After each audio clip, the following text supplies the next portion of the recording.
Yes. What's happening, everybody? It is Tuesday night, 10 o'clock Central Time. You know what that means. It means that it's time for Just the Tip with me, your host, Uncle Weezy, where we're going to break down all 12 fights that are coming up this Saturday on the UFC Vegas 76 card. That's going to be headlined by Strickland versus Abus Magomedov. Really good main event. Really good step-up spot here for Abus Magomedov to really show off the skill set that he has. He's a very experienced mixed martial artist. He's fought some decent names on the regional scene. He's mowed a lot of dudes down, and now he's getting a massive step up in competition. A 5-round fight against the guy in Strickland who could get out of bed on a Tuesday and go 5 rounds against a top 10 middleweight. So very interesting stylistic matchup to headline the card. And then it just kind of goes from there, everybody. It's an interesting card this week. For a fight night card in the Apex, I think the matchmaking is really solid here. There's 3 female fights. There is a heavyweight fight starting off the card. And I think that there are a lot of spots sticking out. I haven't pulled the trigger on everything that I'm going to pull the trigger on yet this week. But the spots that I've hit already, I like. And there are several others that are sticking out that we're going to talk about later on in the show. First of all, last week, ran into a dick saw pretty much last week, just like everybody else did. I think there were 3 fights that were at least minus 500 to go to decision that wound up going to decision. Just absolutely crazy. The Brundage fight went to decision. The Peak fight went to decision. And then later on, there was another one that was like minus 600 that went to decision. It was a brutal one. But let me share my screen with you guys. I was down. Where was it here? Down 2.09 units. The 2 moneyline bets, they both did not cash. Jillian Robertson against Tabitha Ricci at plus 115, a 1-unit bet fell flat on its face. And then Trevor Peak was the ass shaving of the week. He did not come through against Mariscal. He was swinging for the fences, gassed out a little bit early. He landed some decent shots, but Mariscal was better. He used his judo when the fight got into the clinch to get takedowns, and he also got some takedowns shooting from the outside. Mixed it all together, showed that he was the more experienced guy, showed that he had fought the better brand of competition. And even though it was on short notice and up a weight class, Mariscal Chepe got the job done against Trevor Peak, getting that win by decision there. And then I had the under 2.5 rounds in the Zhumagulov versus Van fight. That fight was about this close to getting stopped in the second round. That was plus 160. If that one hits, it's an up day for me. It's a half unit to the plus side. So that's how thin the margins are here between winning and losing sometimes. And then I had also lost the fight doesn't go to decision in the Magny versus Rowe fight. That fight was never really close to finishing, but Rowe 100% finish rate in his wins. Magny something like a 70% finish rate in his losses. And plus, Rowe hadn't showed the best cardio in the past, so I thought maybe Magny could get a late finish in that fight. That didn't happen. Peak by second round KO, lost a quarter unit there. Magny by third round sub, lost a 1/10 of a unit there. So at that point, I was down 4.45 units. I had preheated the oven to 450. I put a sign that said no funeral on my back, and I was just about to stick my head into the oven when the Brendan Allen Bruno Silva fight started. And I had a under 1.5 bet there for plus 126 for 1 unit. That wound up cashing, ended up finishing in the first round. Great back and forth fight between Allen and Silva. Great win by Brendan Allen there. And then I had the finish only prop for Macy Barber, and she got the second round ground and pound knockout versus Hibas. So I wound up getting 2.36 units back. So I saved my day from like being like a reverse sweep and losing like 6 units to wound up only losing 2.09 units. Could have been much worse on a card like that. Really looking to turn it around. 2 event losing streak here as we lost 1.25 units last week. Very close on a couple of those spots, but either way, this is going to be an interesting card. Really looking to bounce back and get back on a winning streak. I've been hot before this, So I'm looking to get hot again, and it starts with this week. And after the bloodbath of last week, I think this is a great time to turn it around, all around. Wanted to say what's up to everybody in the chat that's hanging out with us here live. We got Jinkies MMA, the first one in the room, saying, let's go. Can't wait for this week's Just the Tip. Thank you, Weezy, for all the hard work you put in, and good luck this week. Same to you, Jinkies. Thank you for the kind words. I really appreciate that. I do put a lot of work into this show, and it's worth it because, you know, a lot of you guys show up every week, over 1,000 views every single week, pretty much, for Just the Tip. So I appreciate the support. I appreciate all the Patreon members. I appreciate everybody that hits that thumbs up. I appreciate everybody that's hit that subscribe button or is about to do it in the future. I appreciate it when you leave me a comment down below. So thank you guys, all of you, for hanging out here. We got TH in the room saying, oi, what up, Unk? Let's dominate this week. Let's do that. My guy Martin Dermov in the room saying, fun fact, Blagoy Ivanov was stabbed like 50 feet away from my cousin's apartment in Sofia, Bulgaria. I was just there a couple of months ago. Oh, that's wild, man. Yeah, dude, he got stabbed in the heart. He got multiple times stabbed, like all over his body, but one of them actually did perforate either his heart or like one of the major vessels leading away from the heart. And he lived through that. They said he would never fight again. Not only has he fought again, but he's fighting at a very high level. Some of the most savage heavyweights on planet Earth, and nobody can ever finish this guy. So, you know, those Bulgarians, known for their toughness. I got a lot of Bulgarian friends here in Chicago. They're great people. And, yeah, Blagoy Ivanov going to have a stiff test here against one Alexandr Romanov, and that one's going to be kicking off the card. So I'm interested to see how that one turns out and what kind of shape Alexandr Romanov shows up in. Big ups, Martin Dermov. Thank you for hanging out, brother. My guy Jester saying, appreciate you, Weezy. Good to see you hanging out here, Jester. M.A. Laren in the room saying, oi, let's go, Unk. Coffee, pen, and paper ready. All that's missing is the cash flapjacks. We got to turn it around this week and start stacking them high right away, man. So I'm looking for my spots. Justin J in the room saying, oi, let's go, Weezy, and greetings, chat. Give the bookies hell, my man. We're going to try to do our best this week for sure. Presidente Pedro is in the room saying, oi. And we got Victor de Jesus saying, oi. Yes, what's up, Weezy, in chat? Let's shave these bookies' asses this week. Let's get it, dude. I know that everybody, pretty much everybody, had a rough week last week. I think I saw my guy Narco Cop actually really kicked ass and was up like 6.5 units or something. But a lot of other people really had rough weeks, including me. So this is the bounce back week, Vic.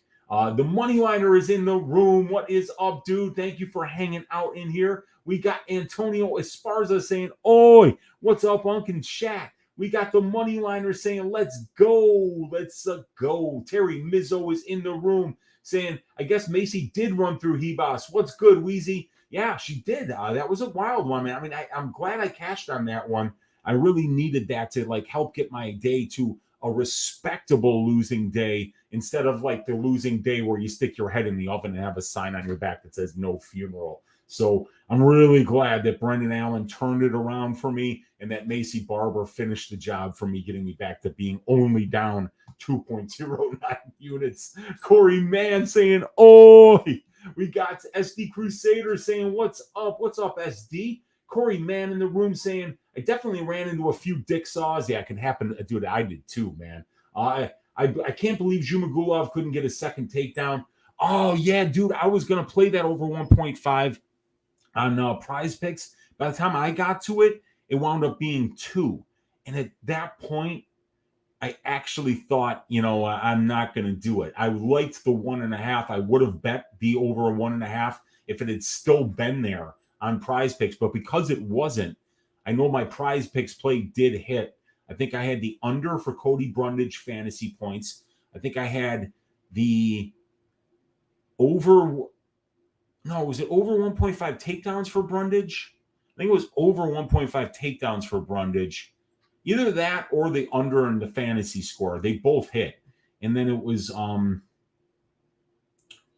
the over for Trevor Peak strikes, which hit.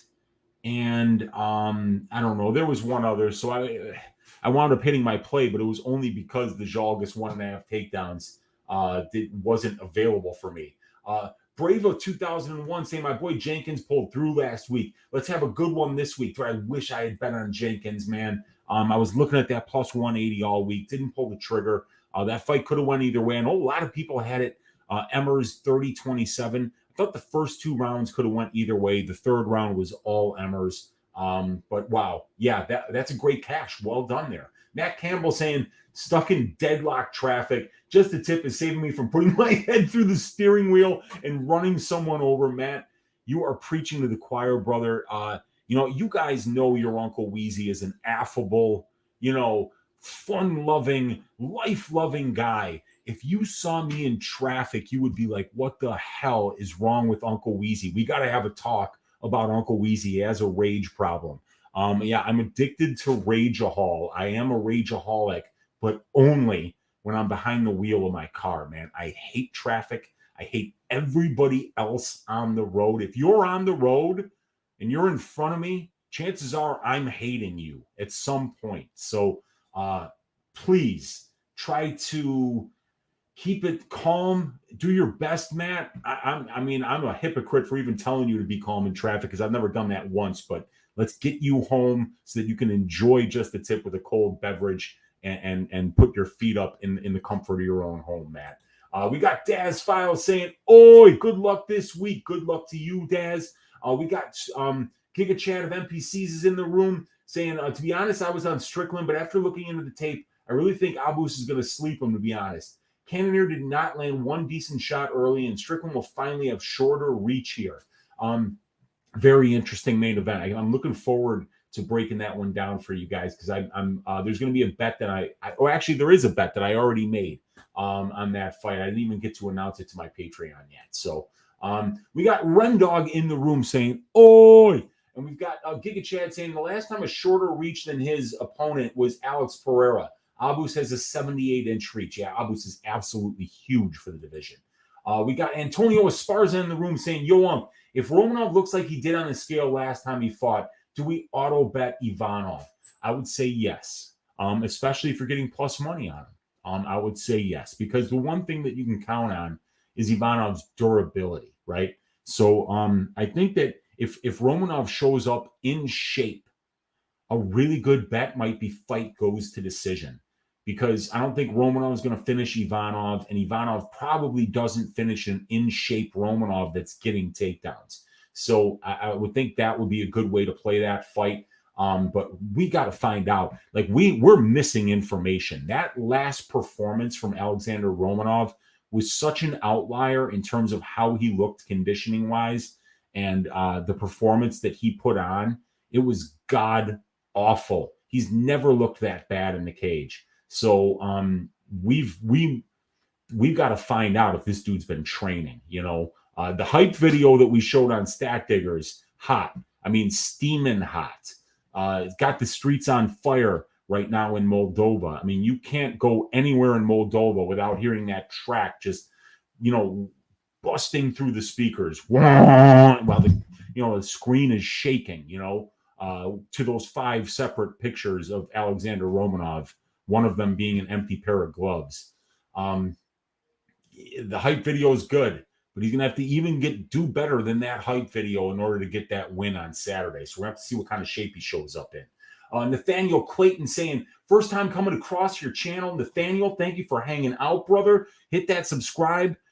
We do a lot of work here, man, every single week. And I'm very heavy on the statistics of these fights. And I also watch all the tape also. So hopefully you'll find some value in the analysis of the fights here, Nathaniel. Welcome to you. We got Victor saying, I ended up a positive 1.33 profit, and I feel lucky as hell because it was a crazy card for sure. I never thought the Trevor Pete fight would go to decision. Yeah, man, neither did I. I mean, I didn't get to the under 1.5 bet because, once an under 1.5 gets past like minus 150, it's kind of crazy, to be paying a 60% implied probability for something that usually only happens about a third of the time. So yeah, man, it was a wild week, Vic. I'm just glad that I saved some of the hair on my ass. Definitely will be sticking around, says Nathaniel. I had Macy Barber last card as well. Also had Onama. Yeah, dude, Onama was a big plus money number.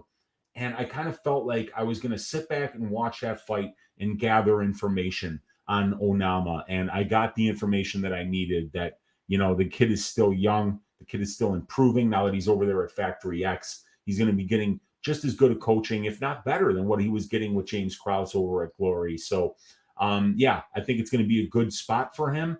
And I'm really surprised that he beat Santos, though, because I think Santos is a fantastic young prospect as well. So a great performance, though, out of Onama. And I was glad to cash on Macy Barber for sure. My guy, the Cuban Assassins, he boss OnlyFans any day now, says the Cuban Assassin. Nathaniel Clayton said, I did a Hail Mary and put $100 on Ilya to win by decision at plus 900. Wow. Oh my God. Cash that 1,000. Dude, Nate, you must have been going nuts in the fourth inning or the fourth round when Topuria was just putting it on him, and it looked like that fight was going to get close. You're just like, please, Emmett, survive another round to hit that plus 900. That's a huge cash, man. I think Sean pulls this one off. Abus hasn't proved anything yet to pick him over a top 5. Sean almost beat Jared. Yeah, man, we're going to talk about that one at the end of the show, Nate, and I tend to agree with you, man. My name Deshaun says, I'm looking to throw 1,000 on 2 fights this card. Thinking Rinat and Bonfim so far. I want to switch out Bonfim for Demir, maybe. What you think? Those are not the names that I would go with. Rinat has not fought anybody yet that can wrestle. Plain and simple. Bonfim is going up against a guy in Benoit Saint-Denis who might be able to wrestle and grapple him for 3 rounds. And Demir is retiring after this fight. Demir already retired on January 1st because of health issues. He found out he had one more fight left on his contract. He wanted to get the money from that fight. Grant Dawson is a very difficult fight, especially, if you're in a point in your career where you're going to be retiring and you may already have one foot out the door. I wouldn't recommend parlaying any of those 3 guys this week. I don't think the lines are right for any of those guys. Victor saying, dude, most of my track bets fail. It's usually Prize Picks that saves my ass every week. Yeah, man, I hit on Prize Picks last week, and that's something I need to work a lot harder on, is my Prize Picks content and coming up with expected value calculations, baseline calculations, and I need just a little bit of programming help in Excel to get my underdog and Prize Pick scoring correct so that I don't have to do it manually. And once I get that done, I think I'm going to have a product within a month. And I'm looking forward to that, Victor, because that is going to be a way to really take advantage of their algorithm. King of Chad saying Abus has 2 inches of reach on Strickland, and he actually uses his jab. Yes, he does use his jab, but not nearly as much and as well as Strickland, and Strickland pressures. And the best way to make up for a reach disadvantage is with constant pressure, and Sean Strickland is going to do that. Just finished watching some tape tonight. Call me crazy, but Saint-Denis might be the parlay buster this week, dude. Snarius, I'm thinking the exact same thing. Watch the tape on both of those guys. I'm so impressed with both Benoit Saint-Denis and Ismael Bonfim. I think that these guys are both fantastic prospects. And because Benoit hasn't fought the same level of competition in his wins that Bonfim has thus far, I think that's why Bonfim is such a big favorite here. Nathaniel saying Demir is going to be a tough bet this card. This is his retirement fight. His health is not good, and that's exactly, it's exactly what I'm saying, that, Nate. Rinat and Bonfim is a good bet, says Nathaniel. Good God, tough is such trash, says Zero Miedo. I'm going to watch it after the show tonight. And he says Snarius. We got Real Deal Prime in the room. What's up, dude? We got Nate saying, I think Romanov pulls it off, but I'm staying away from that first fight of the night. My ratio is 50-50. I'd rather stay away and enjoy the first fight. I hear you, man. We got Giga Chad saying Strickland kind of relies on being longer with his chin so up in the air with 2 inches of reach and someone who throws straights. I don't think he can get away with it. Ferreira's jab to the body set up the KO. Yeah, and Magomedov does keep people on the end of his punches when people aren't pressuring him, and he's always throwing with power. So I absolutely am of the opinion that Abus's best win condition in this fight is to land a big shot early in the fight. And Strickland does keep he stands straight up And he does, when he backs up, that chin is up in the air. So we'll see if Abus can find it. We got Armin Nurkic in the room saying, "Oi, what's up, Armin? Good to see you hanging out in here." Sneery is saying, "I had a so-so weekend, but the van pick made up for all the losses. Congratulations on that. That's a nice hit." My guy Kiwi in the room. What's up, dude? Sure, all he's saying. We got Nathaniel saying, "I couldn't believe Emmett survived. He is unreal." Yeah, he is, dude. Real Deal Prime always telling us, saying that the wrestling rules, and he is correct. We got, he says Subhuman. We got Remdog saying 3 legs. Over in Bonfim Saint-Denis, I'm on that. Lee Fakhretdinov, I'm on that. Griffin Morales, I am on that as well, plus 343. That one gets the Uncle Weezy. Bam. Stamp of approval, Remdog. I think those are 3 good over legs. I gave out all 3 of those over legs on the probability show that DFS by the numbers and I do on the MMA Engine YouTube channel every week. If you haven't seen that show, it is a data-driven look at all the time props on the card, and we look at betting lines. We convert those betting lines into implied probabilities. We compare them against the benchmarks for the division, and then we do comparisons to determine whether it's a cheap line or an expensive line. And then we also look at the fighter performance. For each metric, fight doesn't go under 4.5, under 3.5. Convert everything into implied probabilities and use it to find lines that we like, And one of the ones that I did like was, you mentioned the Kevin Lee fight. So Lee Fakhretdinov over 2.5 at minus 140 is a 58% implied probability. So that's the price of the line, but only 55% of fights go over 2.5 rounds. So we're overpaying by 3% there, but 57% of their fights have went over 2.5 rounds. And Rinat is not a finisher. And and I think that this is going to be a wrestling match. So the fact that, this is a fairly priced line, and the stylistic matchup, the stylistic read matches up, I think it makes it a really good bet, Remdog. We got Subhuman Gaucho saying JVD barely alive, just like me. I love it. We got Matt saying people are on Bonfim like Santos last week. That's for sure. Tom Kane saying, in Jesus' name, can Strickland get a round 4, round 5 KO? Odds must be crazy. I know he has pillow hands, but he might drain that guy. Hey, Abus Magomedov has never seen a 4th round in his career. In all 5 of his fights that have been scheduled for 5 rounds, you can see this information on the prop template.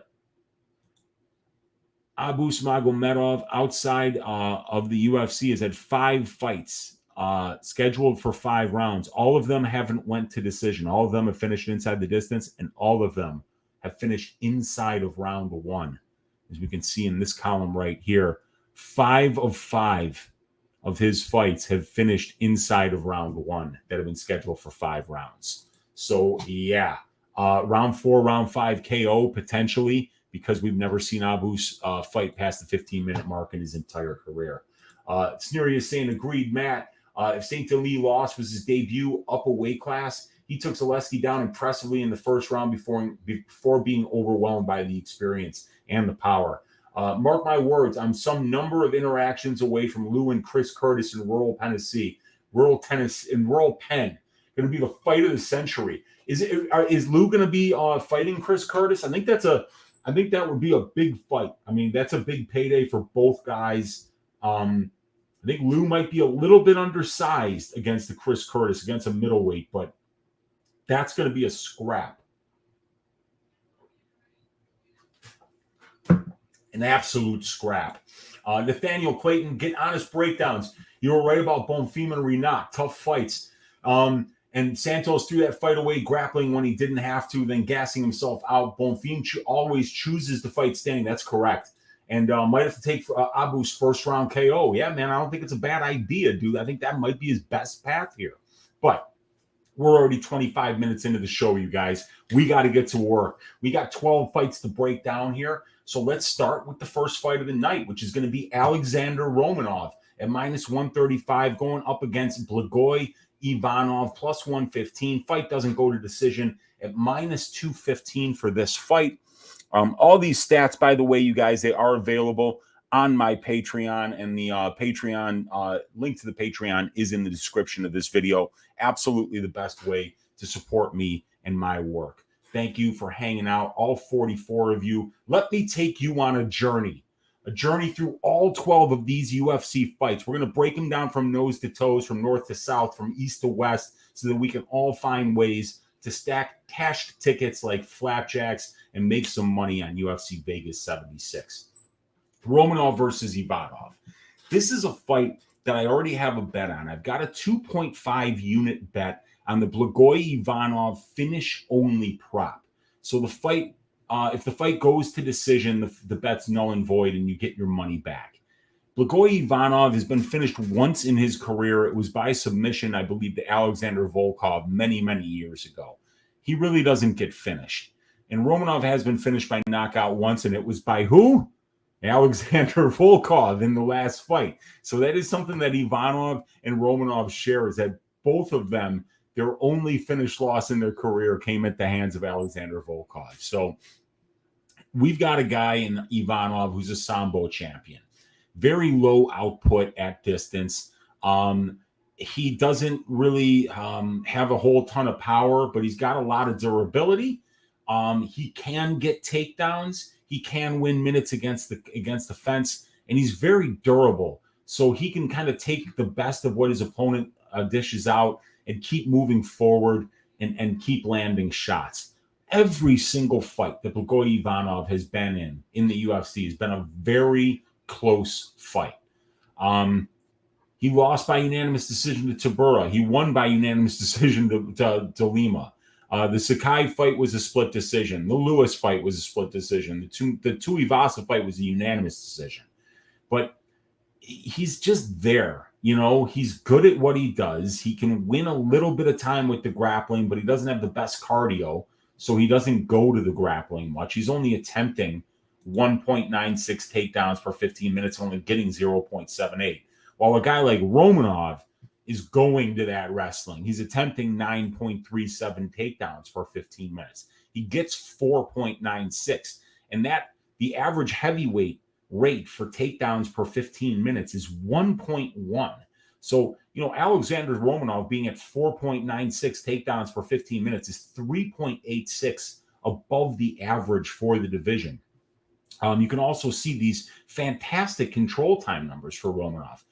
59% control time for, about 10.6 control time allowed. So he's winning 84.7% of the control time positions that he's in his fights. So Alexandr Romanov gets takedowns, he gets on top, he lands ground and pound, and he hunts for submissions. He's very good at doing what he does. Now, Ivanov is a guy who in 115 minutes in the UFC cage, so he's had 7 fights, they've all went to decision. And I think one of them, or two, maybe even 2 of them, was 25 minutes. So this guy, you know, is just somebody who's never been finished.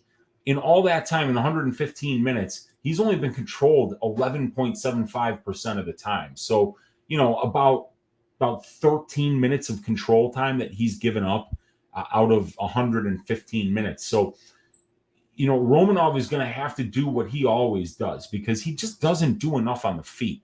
We can see in the offensive distance striking numbers over here, a lot of red on the Romanov side. Below average striking defense, way below average striking accuracy, below average volume, below average landing. A negative 2.27 distance striking differential, which means he only lands 2.63, but he absorbs 4.9. You know, a 51.5% striking defense is not good. But he's only spending 30% of his fights at distance striking range. So, you know, Romanov is somebody that is very successful in taking the fight where he's most comfortable. But here's the problem. Romanov last time out looked like a completely different fighter. We had seen the last 2 fights before the Volkov fight against Tibura and against Chase Sherman, Romanov start to slim down, start to look like he was really in the gym and working hard. And that's a good look for a guy like Romanov, because he's still strong. You know, just because he loses a bunch of fat doesn't mean that he still can't lift the same amount of weight that he had before. And he's an explosive wrestler who gets a lot of takedowns. So him being in shape and light and able to push a pace is essential to his win condition, which is to be able to out wrestle giant, large men in the heavyweight division. In order to do that, you need to be strong and you need to have a great gas tank to be able to continue to go to that wrestling, which is exhausting when you're trying to move around another heavyweight. So we need to find out what kind of shape Romanov is in here. We might have to wait until interview day, like hear what kind of an excuse he had for last time. I heard there was something going on with his gym and he wasn't able to train there. And then there was like a situation where he couldn't get a visa either. So he would have liked to have come to the US to train here, but because of visa problems, he was stuck in his home country where he couldn't even train at his gym or something like that. So we need to we're missing information. We need to know which Alexandr Romanov is showing up here. Has he been training? How is he going to look on the scales? If Romanov looks good on the scales, I think it's safe to say that he could absolutely win this fight, and he's the rightful favorite. And I would pick him to win the fight by decision. But if he doesn't look good on the scales, he might try to wrestle Blagoy, gas out after a minute and a half like he did against Volkov, and get knocked out. It's not like Blagoy's not finishing dudes. He's got a 64% finish rate as a professional. It's just that he hasn't finished any of his UFC wins, which is 3 of the 19 wins that he has. So prior to coming to the UFC, he had 16 wins and 12 of them were finishes. So he had a 75% finish rate pre-UFC. So, and obviously he's a heavyweight, and he's fighting durable guys like Tai Tuivasa, like Marcin Tybura, like Junior Dos Santos. Those are some of the names that he's fought here. So Derek Lewis does get finished a lot. Sakai's been finished before. Rogerio de Lima's been finished before, but those guys, they were all decision fights because you have to really kind of respect what's coming back your way against those guys. With Romanov, not so much on the feet. You just have to worry about the wrestling. So, I like Ivanov's durability. I think that, Romanov's condition coming into this fight is the most important piece of information that we need. So I'm not confident about my pick right now. But if I see an in-shape Alexandr Romanov, the plan will be maybe Romanov money line. Fight goes to decision would be the pick, because I don't think anybody's finishing Blagoy Ivanov. And if Romanov's in shape, Ivanov's not finishing him. And so, I'm going to assume that Romanov has started to train like he's in the UFC again. But we're going to have to wait and see which version of Alexandr Romanov shows up at the scales. But let me get I have a fight card. Make picks.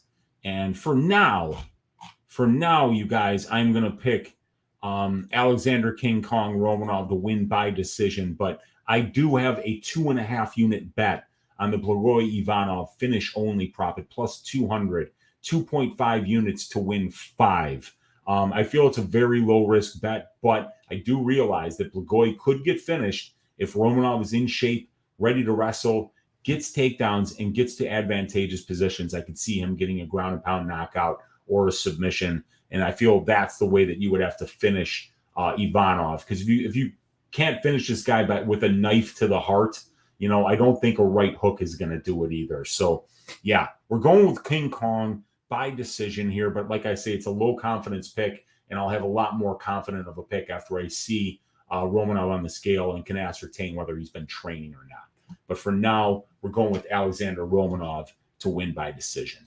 The next fight that we're going to talk about is a UFC debutante by the name of Ivana Petrovic, and she will be facing off against Luana Dread Carolina. Petrovic is a minus 220 favorite, and Luana Carolina, the underdog, plus 185. The fight doesn't go to decision, sitting at plus 175 for this fight. Let me get my notes up here. So let's first start talking about Ivana Petrovic's advantages here. She's got the measurables advantages in this matchup. She's got a 2-inch reach advantage. She's 1 year younger, and she's 2 inches taller. And she's also the southpaw in this southpaw versus orthodox matchup. So that's a statistically significant advantage where the winner wins over 55% of the time. Ivana's been the more dangerous finisher as a pro. She's got an 83% finish rate in 6 wins compared to Carolina, who's got a 38% finish rate as a pro. And Ivana's a very good minute winner with her wrestling, top control, ground and pound, and submission game. She definitely does her best work when she's getting takedowns in top control, and she goes to it consistently enough that we can count on her to grapple more than Luana, who is still yet to attempt a takedown, as we can see here in her 6 UFC fights and 73 minutes in the UFC cage. Luana Carolina 0 for 0 on her takedown attempt. So it's very clear what Luana is trying to do. She wants to keep the fight standing and win minutes at distance striking range. Now, Luana, she's got the overall and the UFC experience advantages. She's got 6 more professional fights. She's got 65 more minutes in the pro cage, and she's got 6.5 more years as a pro fighter. Luana also has 6 more UFC fights and over 73 more minutes in the octagon, as Petrovic will be making her UFC debut on Saturday. Luana will be the better striker in this spot. She's got solid distance striking metrics fighting against a much better level of competition compared to Petrovic. Luana's 0.14 distance striking differential is above average. She's got 44% accuracy, which is very good at distance, and good volume, as she's landing 5.89 distance strikes per minute at distance, which is above average for the division as well by a quarter. So Luana also has 6 UFC level fights. So she's obviously fought the much better level of competition compared to Petrovic. And Petrovic was the Aries FC champion. And she won that against Alexandra Tekena, and then she defended it against Evelina Wozniak. So for starters, this line is wide. Petrovic is less experienced. She's the less tested fighter, and she's making her UFC debut. Laying minus 220 on that archetype of fighter, is a very risky thing to do. Because Luana is the more experienced fighter here. She's faced the better brand of competition, and she should have the better distance striking. I'm taking a long look at the plus money side here in Luana Carolina. If Petrovic is able to get this fight to the ground, she should look pretty good. Her top game and her submission grappling are superior to Luana's, but every fight starts on the feet, and experience and strength of schedule do matter. And not only that, when you have a UFC debutante, the potential for the adrenaline dump and the nerves is always there. So you could see Petrovic have an absolutely fantastic first round. Carolina gutted out to the end. And just like we saw in the Jacqueline Almarim fight against Sam Hughes, she dominated Sam Hughes for the entire first round. And then after it was over, she could barely stand back up. And you listen to Almarim's teammates, and they say that has never happened to her before. But the nerves, especially when you're, a young lady like Ivana is, only 29 years old. This is going to be, there's going to be a lot of nerves, a lot of pressure making your UFC debut. And Luana Carolina will be making her 7th walk in the UFC here. She's a lot more experienced. She's fought the much better brand of competition. So at plus 185, there's a lot of narrative issues here. And I truly believe that Luana does win the grappling exchanges. And as we can see here too, another reason that you don't necessarily mind being on the Carolina side, she's got 0 takedown attempts and her opponents have attempted 27. But yet she's still winning 34% of the control time position. She's only been taken down 7 times in 6 fights, giving up 1.43 per 15 minutes. But she's getting reverses. She's actually getting 0.4 reverses per 15 minutes. And she gets 14% control time while giving up about 27. So she has been very efficient. Her opponents try to take her down all the time. She attempts 0, but yet she still gets control time. And she seems to get back up when she does get taken down. So I do think that Luana, if she does keep this fight standing for a good portion of the fight, it might only need to be half the fight or 60% of the fight. I think that she can absolutely look plus 185 here and potentially cash a dog ticket. Because of all the unknowns on Petrovic, I'm going to go with the more experienced, more tested fighter to win this fight by a greasy split decision. So I am going to go with Luana Carolina to win this fight by decision. But I am impressed with Petrovic and her ground game. She does have the ability to get on top, and when she gets there, she's working. She's either landing ground and pound, trying to pass the guard, advance position, and get to a submission. So I think Petrovic's got a bright future, but I think Luana Carolina just a little more well-tested, a little bit more of a veteran at plus 185. That's probably the better betting side for this fight. All right. Let's see what you guys are saying in the chat. Let's see here. We got my guy Nigel Lee is in the room saying, "Oi, just in from work. Hot take. Lipsky plus 180. It's gonna happen. Nunes only has a couple people in her gym. She wants to have a champion. She's getting great one-on-one attention from the GOAT." Very interesting. Yeah, because I didn't know Lipsky was training with Nunes because I thought Nunes had left American Top Team to kind of do her own thing. So if Lipsky's training with Amanda Nunes, that's going to be very interesting. We saw the improvements in the last performance out of Ariane Lipsky. And Nigel, I will never try to talk anybody out of taking the big plus money dog in a women's fight. Those kind of bets are very much plus EV over the last year and a half. I can guarantee you that. So good call there, my man. We got Subhuman Gaucho saying Lou Betya and Chris Curtis will fight, and I will be the promoter. I may corner one guy and manage the other. I will definitely referee. Biggest event since the Eagles won a ship, man. I like it, man. And I like how you're putting yourself front and center for every major job that's associated with the fight. That is very, dude, you must be a politician because that is a fantastic way of self-promoting there, my man. Romanov is a quitter. Good nail, terrible hammer. Give me the old man. Well, no, he's a good hammer. He's a bad nail. Give me the old man, says Nigel Lee. I get it, dude. I'm going to be staying away from the money line on that fight until I get a little bit more information. Jester saying Abus has a padded record, fighting on crappy MMA promotions, fighting old men too. This fight makes no sense, honestly. Strickland is going to put on a clinic. Can't wait to talk about that one. Jay Breezy in the room saying, "Oi, my favorite uncle coming in with the stats. Appreciate the hard work. Thank you for hanging out, Jay Breezy." Sneery is saying, "Does Romanov even have a gym that he's affiliated with?" It was Lion Comrat over in Moldova.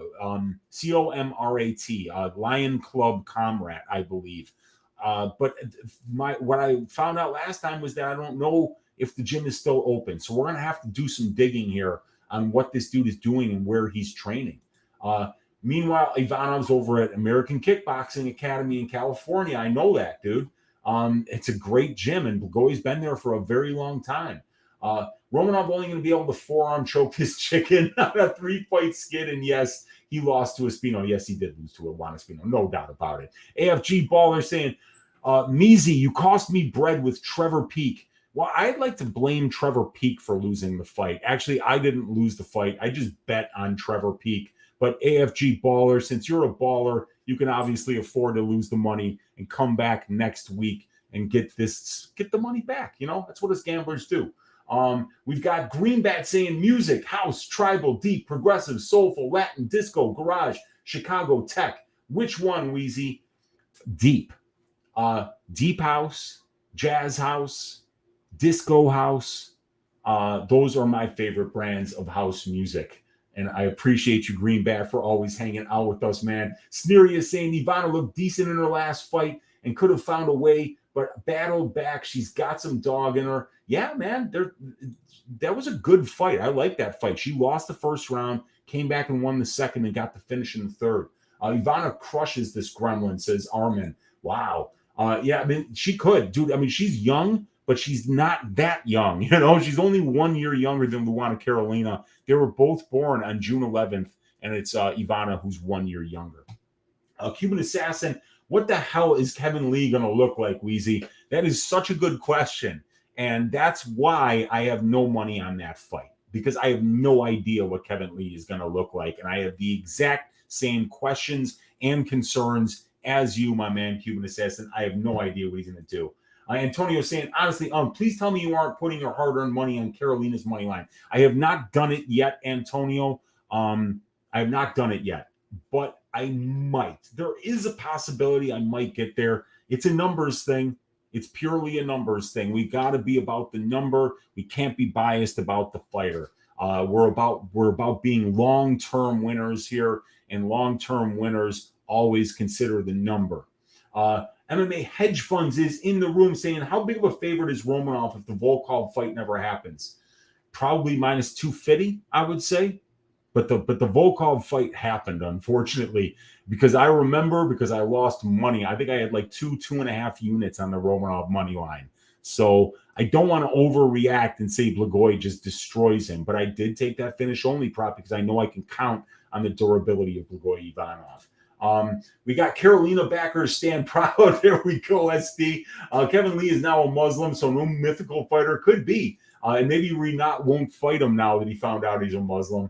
Weezy, this is Lipsky's second fight out of Lioness Studio. And look at the improvement in her last fight. Just saying, dude, that's very interesting. Thank you for that information, Nigel. I didn't know that she left American Top Team to go, which is like basically right next door to Amanda's gym. Said she left with Amanda. Very cool. I'm glad that I know that now because that makes that line a little bit more interesting because Ariane Lipsky is talented and she has power when that fight is on the feet for sure. All right. Next fight that we're going to talk about is going to be Guram Kutateladze at minus 600 going up against Elves Brener plus 425. The fight doesn't go to decision, sitting at minus 145 for this fight. So we don't see Guram nearly enough, and it's a shame. He's a very talented fighter, fighting out of All Stars Training Center in Sweden. He's from Georgia, 5'11", 72-inch reach, 12-3 as a pro. But he's got a 13-year career, and he's only got 15 fights. So Guram has not been able to stay healthy. He just doesn't make the walk that often. He was supposed to fight a couple weeks ago, had visa issues, wound up getting his visa, so I guess he was ready to take a short notice fight. Elves Brener needed an opponent because his opponent dropped out, and here we are. Kutateladze on short notice going up against Elves Brener, who's coming off a recent win by split decision over Zubi Tukagov over in Australia, and that was his UFC debut. So Elvis takes a short notice fight as a gigantic underdog against a very experienced and well-rounded mixed martial artist in Zubaira Tukagov, and he gets the upset. He cashes the dog ticket. And boy, goddamn, if it isn't really like a very similar situation, only now the shoe's on the other foot, and it's Brener who's had the full training camp, and he's training for another fight. That opponent drops off, and now he's got a short notice opponent in Guram Kutateladze, who's a lot better than the guy that he was going to be fighting originally. So, and with Guram, you've got a guy who's pretty low volume on the feet, only 10.13 distance strike attempts per minute at distance, 39% accuracy, really solid 60.6% defense. He's got a negative distance striking differential, but it's against Gamrot and Ismagulov. Kutateladze's fights in the UFC, there have only been 2 of them, but they're against top 15 guys. Legitimate competition. And Guram's right there with them. He's going to be the better kickboxer here. Brenner's a tough guy. He walks forward. He's a shoot box guy, so you kind of know what you're going to get out of him. You're going to get a tough guy that probably spars a lot, that can take a punch. He's never been finished in his 17-fight career. And I think this fight is going to go to decision. Kutateladze definitely has some power. He's landed 1 knockdown in 2 UFC fights, and he's got 7 of his 12 pro wins are by knockout. Elvis Brener has finished 11 of his 14 wins by submission. So he's going to try to probably get this fight to the ground. But Guram Kutateladze has excellent takedown defense and a very good get-up game. So even if you do take him down, he's going to threaten with sweeps and submissions while he's down there. And if he doesn't get either of those almost immediately or have something set up, he's going to immediately scooch back to the cage and start to get back up. Guy trains with phenomenal wrestlers over at All Stars. He's got a great wrestling background in his own right, and he can do it all. So I just think Guram has been around a lot longer than Brener, and he's fought a little bit better brand of competition than Brener. But look, you don't lay minus 600 on a guy that fights once every 2 years and is constantly racked with injuries, and he has very, very difficult time making it to the cage. Guram could be injured. You don't know. And he's just not active enough in order to pay that price tag, especially against a shoot box guy who is going to be throwing more volume, who is going to be walking forward, who is going to be mixing in that grappling and making this, a tough fight, a scrappy fight, a fight that probably is going to turn into a bit of a back and forth war here. I'll pick Kutateladze. I think that he is the more talented, especially at range, and I think that he will be able to stop the takedowns. But minus 600 is absolutely ridiculous. Maybe if you want to take Guram by decision, because Elves Brener has never been finished, that could be a way to look at this one. But I'm going to pick Guram Kutateladze to win this one by decision. And I think it's not very likely, to be honest with you, that he actually gets a finish against Elves. Elves is very tough. Guram is fairly low volume. But I'll pick Guram to win this fight. I just, minus 600 is absolutely nuts. I won't be parlaying him. I won't be betting that money line. And I won't be taking a shot at his best win condition and overpaying for that either. So, and even Elves Brener, he could be a live underdog here. This kid is scrappy. You watch the tape on this guy. He's a good fighter, man. He keeps fights close. He wins rounds in fights that he winds up losing. The guy's good all over the place, and his ground game is very, very dangerous. So, yeah, I'm picking Guram, but there's not much you can do when the line is minus 600. Let's see what you guys are saying in the chat here. She left with Amanda, and ring a ding. Ding, you guys. My guy, Low T City Ortega, with the donation, $14, saying, Oi, Weezy, thanks for the content. On a scale of 1 to 10, how concerned are you for Brener and Wilson's health this weekend? So I'm a lot more concerned for this young man Wilson's health, because Brito's got bricks for hands, dude. I would not want to be hit by that guy. If you haven't seen Brito's knockout of Chepe Mariscal, who just beat Trevor Peek this last Saturday, go watch that shit. He knocks out Chepe, hits him right on the chin, puts him out. Chepe's out for a good minute and a half, 2 minutes. And when he comes to, he has no idea where he is, and he starts trying to fight literally everybody around him. He's got his own teammates holding him back. He's like crying. He's trying to get at anybody. He just seems to have, it was really, really, really scary. I am on a scale of 1 to 10 concerned for Westin Wilson's physical health, taking a short notice fight against a guy like Joanderson, Tuberel, Brito. I think Elves Brener is a lot less out of his depth against Guram Kutateladze compared to what Westin Wilson will be against Joanderson, Brito. And it's a level of competition, because when you watch the tape on Wilson, he's a pretty interesting looking fighter. He's got a good karate stance. He's bouncing up and down. He can catch you coming in. He's got good kicks. He's got really good length for the division. And when the fight gets to the ground, if you take him down, he's really good off his back. He's got a dangerous guard. Throws up arm bars and triangles. He's got really long limbs. But, dude, I think Brito is just going to march him down and, punch a hole through his face. I think it's going to be really painful. And I'm very, very concerned for Westin Wilson's health on Saturday, my friend. Thank you so much for the donation, my man. Strickland versus Abu, says Giallo. Over or under 3.5 rounds? Giallo, I have a bet on that, and it is the under 3.5 rounds. And we will talk about that when we get to that main event. I'll tell you why I made that bet, but I've got a bet on the under plus 120. Nigel saying, I expect to see Brener's story in an upcoming episode of the first 48. Gonna be murder. Dude, it's not gonna be that bad, man. Sneery is saying, I think Guram's leg kicks are gonna make the difference here. They look vicious. Yeah, Guram's a one-at-a-time kickboxer, but everything that he throws is with very bad intentions. Low T City saying, I think Brito KOs him within 1 minute. I tend to agree with you. Joanderson Brito will be in my DraftKings lineup this week, man.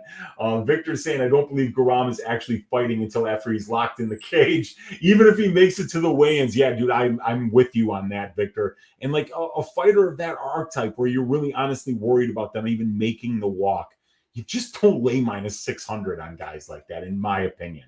But you guys do what you need to do. I'm just here with the numbers, everybody. So let's start moving on to this next fight, which is going to be Yana Santos versus Karol Rosa. And Karol is minus 148. We got Yana Santos at plus 128. Fight doesn't go to decision. Big plus money here at plus 215. Let me get a little water.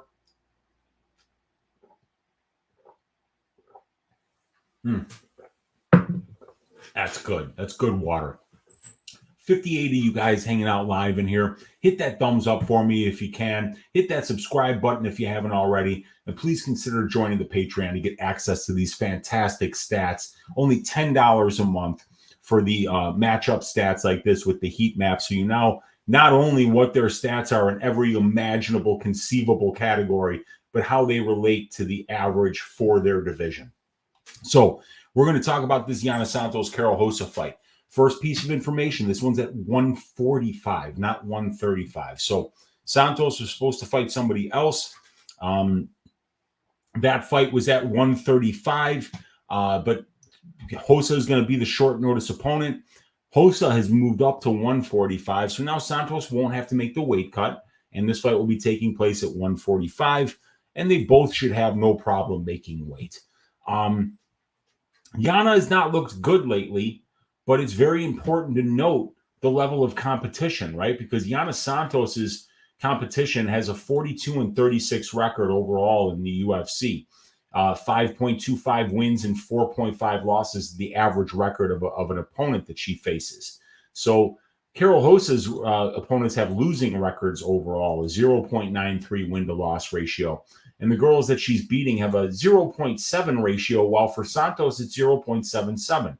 And Santos is actually beating the more experienced brand of competition as well. So while Rosa is going to have some better metrics here, I do believe that the level of competition that Yana Santos has fought, combined with not having to make the weight cut for this fight, could be something that has her looking a little bit better than what we all expect her to look. Because both of these ladies have really nice differentials and ratios, as we can see right here. 1.46 differential for Yana, a 1.8 differential for Karol Rosa at range. You see a lot of green here. 51% accuracy for Rosa. That's excellent. 43% accuracy for Yana Santos is very good. Above average defense for Yana, below average striking defense for Karol Rosa. She's actually absorbing 6.75 distance strikes per minute. Both of these ladies are spending a lot of time in control time positions. We can see that Karol Rosa's fights take place at distance striking range 48% of the time, and it's only 31% of the time for Yana Santos. So I believe that the fighter that has the ability to be able to win more minutes in the grappling exchanges is going to be the one who wins this fight. But Karol Rosa throws 16.73 distance strike attempts per minute. Yana throws 14.63 at distance. But it's just Yana who's a little bit more defensively responsible. And she does a good job in the clinch, and she's over 50% on her takedowns. But it's Rosa who has a 68% takedown defense, while for Yana Santos, it's only 45%. So with Yana's recent form, being 5 years older here, I think it's a little bit reasonable to expect that Yana might be on the way out here, especially after the Holly Holm performance. I know Holly Holm is a much better opponent than Karol Rosa is, but Holly Holm is like almost 40 years old, and she destroyed Yana in that spot. So, Karol Rosa being only 28, continuing to get better, training at a good camp, moving up a weight class so she doesn't have to cut as much weight, mixing in the wrestling successfully, winning 65% of the control time positions that she's in, out controlling her opponents 34% to 17% and throwing a ton of volume on the feet. I think she's going to probably find more ways to win minutes in this matchup. So I'm going to pick her to win this one by decision. The pick is going to be Karol Rosa to win by decision in this spot. All right. Let's see what you guys are saying in the chat here. We got Immaculatan saying, really dope. Thing Santos is trying to win, just get paid with the least amount of damage. Saying, yeah, I hear you, man. Kiwi saying, I like Santos. Seeming Tiago is not bringing home the bacon anymore. Could be, man. Could be she needs to be the one winning fights now because Santos is done. Nigel Lee saying, Yana talking the past baby curse to the next level. Usually new moms lose the first one back. She's lost 2. Going to be the 3rd. Yeah, could be. Burgundy Bet's in the room. What's up, dude? Saying, attaboy, Weezy, good to see you in here, my man. We got Low T City, so Ortega saying Rosa decision for me, too. I'm right there with you, my man. All right, let's move on to this next fight.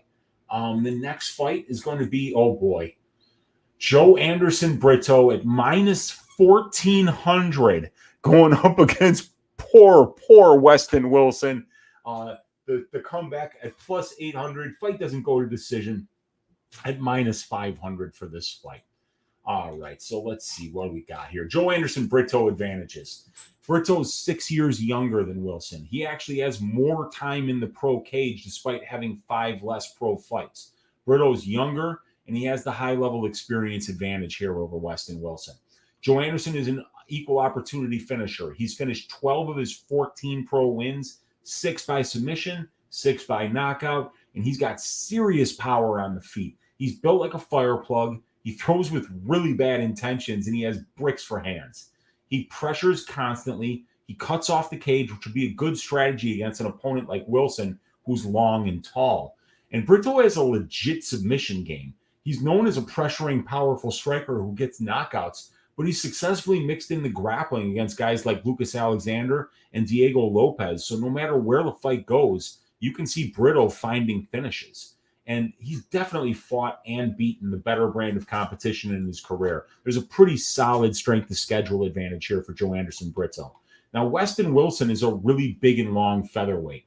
He's 6'1" with a 73-inch reach. So he's going to have a 5-inch height and a 1-inch reach advantage in this fight. And he's got 5 more fights than Brito. And he's got a 100% finish rate. So he's an opportunistic finisher wherever the fight goes. On the feet, he's got that traditional martial arts style. His background is in Kempo Karate, and he trained with Wonder Boy at Upstate Karate in Simpsonville, South Carolina. On the ground, he uses those really long limbs to hunt for submissions from the top or from the bottom. This is going to be a tough road to hoe for Westin Wilson. Taking this fight on 1 week's notice against an opportunistic and powerful finisher like Brito. I feel that Brito's pressure on the feet will make up for the length and reach disadvantage he's at, and it's just a matter of time before Brito finds Wilson's chin. Wilson's best chance is to get this fight to the ground and work his impressive submission game, but we've seen Brito stay safe in dangerous grapplers' guards before, so I don't see anywhere that Wilson is really going to be better than Brito. This should be an easy first-round knockout for Joanderson Brito, but the line is juiced to the tits, so unfortunately, I just don't really see any opportunities to make money on this fight. So you're asking me, Weezy, do I do 5 units to win less than 1/3 on the Joanderson Brito money line at minus 1,400? I mean, how bad do you need that third of a unit, I guess is the question. Can we find another way to do it where we don't have to, put 5 units on the line and just hope that Joanderson doesn't go out there and pull a hamstring or some shit and wind up losing this fight? So, I mean, there's not much that we can do with this. In Westin Wilson, I wish him the best. I mean, he looks like he's going to be a fun fighter to watch. He's huge for the division. He's got that karate style, so he could throw up some nice flashy kicks. His length is really impressive. He keeps people on the end of his punches. He's got some power. He's got really impressive guard submissions from his back. So, I think he's a fun fighter, and I think they can find some good fights for this guy at the UFC level. Lower level guys, but I mean, Brito is going to punch a hole through his face. I mean, I really feel bad for this guy because Brito is such a dangerous guy. He's such a vicious finisher that big ups to Westin Wilson for having the sack to take this fight on short notice. No matter how bad I needed an opportunity at 34 years of age, I think I would still pass on a Joanderson Brito fight. So, yeah, much respect, Westin Wilson. I wish you the best, but I think Joanderson Brito is going to shave your ass, brother. So, yeah, I'm going to pick Brito, and I'm going to pick him to win by first round knockout here. 2-1. All right, there we go. All right, now we're into this top half of the card here.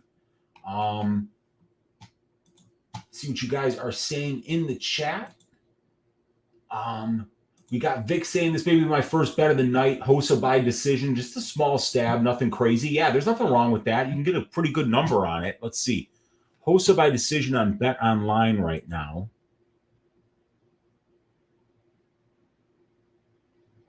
Let's have a look-see. Vegas 76.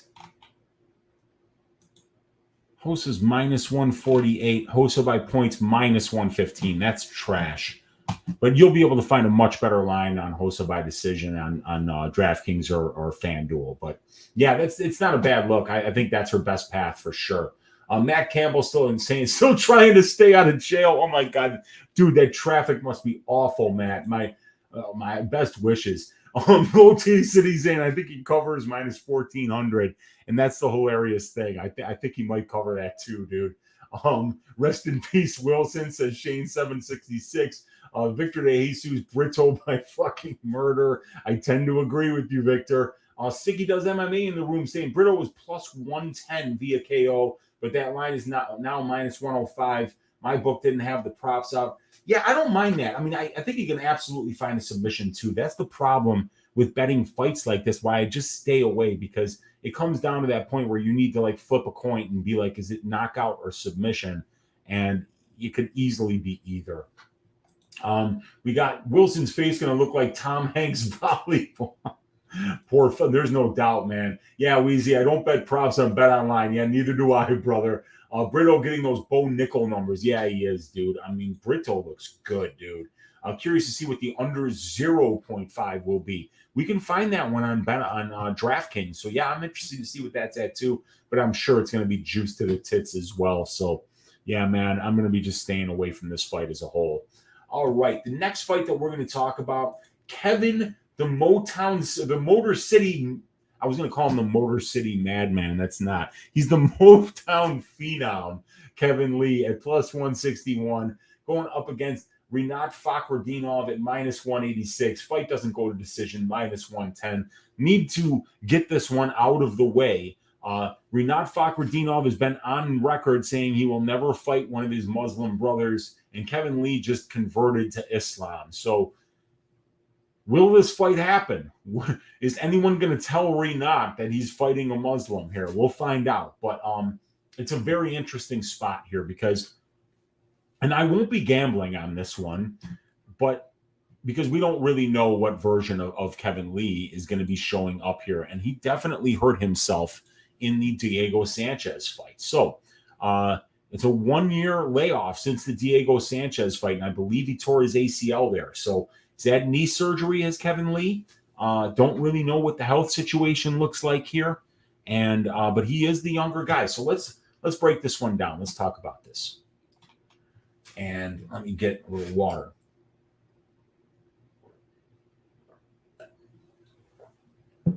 Okay, Kevin Lee advantages.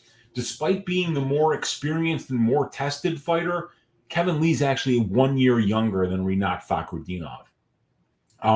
He's got 5 more professional fights, this Kevin Lee. 170 more minutes in the pro cage, and he's got 1 more year as a pro fighter. He also has the UFC experience advantage with 16 more UFC fights and 186 more minutes in the octagon. Kevin is the much more opportunistic finisher as a pro. He has a 63% finish rate in the UFC. He's finished 7 of his 11 UFC wins, 4 by submission and 3 by knockout.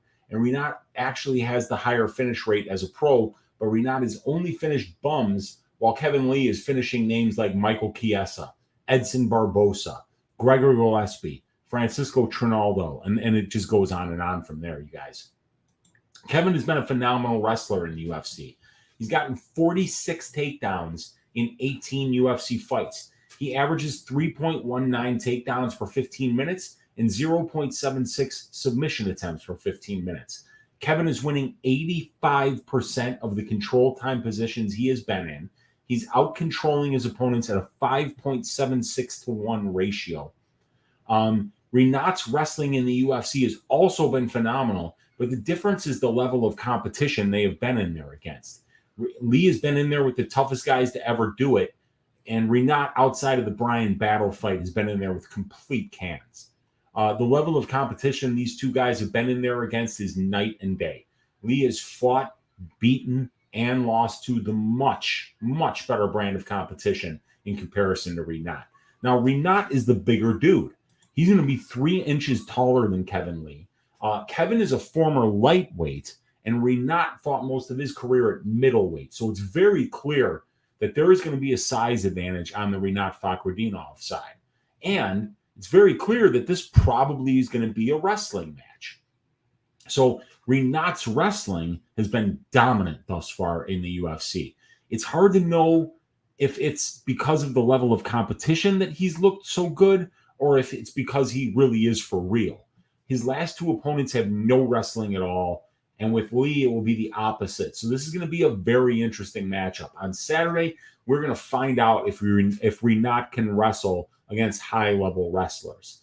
I probably won't be betting this fight because I have no idea where Kevin Lee is at this point in his career. After the Diego Sanchez fight, where it was clear his left leg was compromised, he said he thought he had torn his ACL and he was going to go to the hospital directly after the fight. Kevin is going to be outsized in this spot, and Rinat has looked incredible lately. In order to bet Kevin, I'd have to know he was in good health and that his head and heart were still in the game, and I don't really have access to that information. I'll have to pick Rinat to win this fight by decision because I don't have access to the information I need on the health and the mindset of Kevin Lee at this point. The missing information on this fight has me wanting to completely stay away from it. If I knew Kevin Lee was, like in good health and, ready to make a comeback and looking to make a run at welterweight, I would definitely bet him at plus 160, plus 170 here. I would have no problem saying that I think that this is a huge step up for Rinat, a show me spot for Rinat. But the bottom line is that Kevin Lee might not even be fully healed from the knee surgeries yet. He may not have been training that hard. He might be completely undersized here, and he may be near the end of his career. We're just going to have to find out. The last fight was at 165, not at 170. So, I'm going to have to see how Kevin Lee's wrestling translates, because most of those stats that you guys see are with him fighting at 155, not at 170. And at 170, he lost to Daniel Rodriguez. He was unable to get the takedowns against Daniel Rodriguez. And he wound up losing that fight, losing cleanly 2 rounds there. So, against a good wrestler like Fakhretdinov, and I think that, we're going to find out a lot about what Kevin Lee's health is and what his motivation is at this point in his career. So I think the safe pick is Rinat Fakhretdinov to win this one by decision. Rinat could not finish Andreas Mihailidis. Mihailidis, prior to the Fakhretdinov fight, had been finished in all of his losses. And most of his losses, I think, were finished in the first 6 or 7 minutes because the guy only has about 3 minutes of cardio. Mihailidis was completely done after round 1. Rinat never stepped on the gas, never showed any urgency. I don't think that there's anybody in the UFC right now that's bad enough to get finished by Rinat Fakhretdinov. And it's not an insult on Rinat. It's just not his style to push the pace and try to get finishes. It's his style to be a wet blanket and dominate with his wrestling. And I mean, what a phenomenal job he's done of that. Look at that. You never see this. 90.6% control time for, only 2.17% control time allowed, which means that even though Rinat's striking is awful, he's only spent 7% of his 30 minutes at distance striking range. He's attempted 19 takedowns in 2 fights and stuffed all 3 coming back his way. So, I'm not saying Rinat's a bad fighter by any stretch of the imagination. This is a show-me spot for him. He's going to be fighting the best wrestler that he's seen thus far, but Kevin Lee might be compromised health-wise. Don't know where his head is, so I do have to say Rinat, and I'm going to pick him to win by decision, but he might actually get a finish if Kevin's not healthy. So even, that is a risky play, but I did see that the divergence between the money line for Rinat and the decision line actually have me interested in a Rinat by decision bet, because the money line is minus 186 and then Fakhretdinov is plus 175 by decision. So that's very interesting to me, because Kevin Lee has been finished in 4 of his 7 losses at the UFC level, but they were against Charles Oliveira, Rafael Dos Anjos, so both of those guys were champions. He lost to Tony Ferguson in the 3rd round by submission, who was also an interim champion, and he lost to Leonardo Santos by knockout back in 2015. So, yeah, these are top-notch guys that are finishing him. So, yeah, Rinat by decision is going to be the pick for this fight. Rinat by decision. There we go. Okay, let's see what you guys are saying in the chat here. Are the lines out for the Brito fight? Yeah, they're minus 1,400. Yeah, there's lines out on Bet Online. MMA hedge funds, I'll probably take a stab at under 0.5 rounds on that Brito fight. Brava 2001 saying Rinat just going to be on top and hold and do no damage. It won't be a fight. He keeps his promise. I love it, man.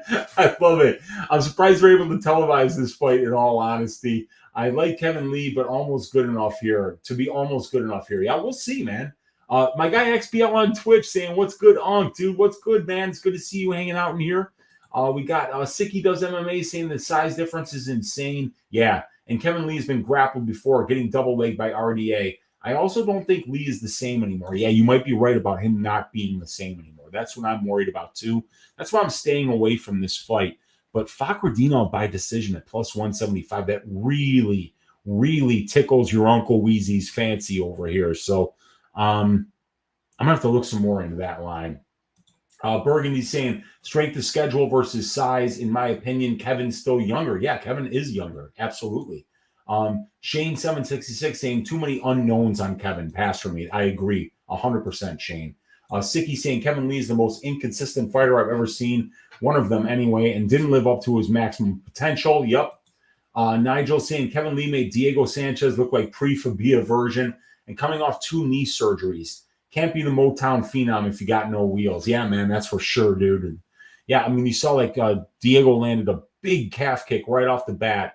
And one of the announcers at the ringside was saying, you could tell Kevin's bringing the leg along, and then you watch and it's like, holy shit, he is. He was just, the foot was just coming up a little bit over the ground. He was just kind of bringing it along with him. And the right leg was doing all the work while the left leg was just kind of being limped along, dude. It was really hard to watch. Oi, oi, oi, says Equanimous. What's up, EQ? Brandon Gutierrez saying, how to like this fight for DK. Yeah, I mean, if Fakhretdinov is the better wrestler here and he's able to get the takedowns, he's going to pile up takedowns and control time here and probably get a very good score. The advanced stats that I keep for these guys, everybody, have DraftKings scores. So you can see that he scored 78 points and 99 points on DraftKings, as we can see right here and here. And then the bonus would have been 30 points. So 129 versus Battle and 108.6 in the debut versus Mihailidis. So, yeah, I mean, Rinat's getting the job done, scoring a ton of points. But like I said, Kevin Lee is a big step up in competition for him. All right, so the next fight that we're going to talk about is going to be Brunno Hulky Ferreira at minus 190 going up against Nursulton. It's not Nursulton Ferreira, it's Nursulton Ruziboev. So I got to Let me hide this. What a rookie. All right, so Ruziboev. There we go. So now we'll show it. Now it's Bruno Ferreira, the Hulky, minus 190 going up against Nursulton Ruziboev, plus 165. Fight doesn't go to decision at minus 500. You guys, this is going to be such a fun fight. Let me get these stats up on the screen for you guys. There we go. And let's first start talking about where is this write-up?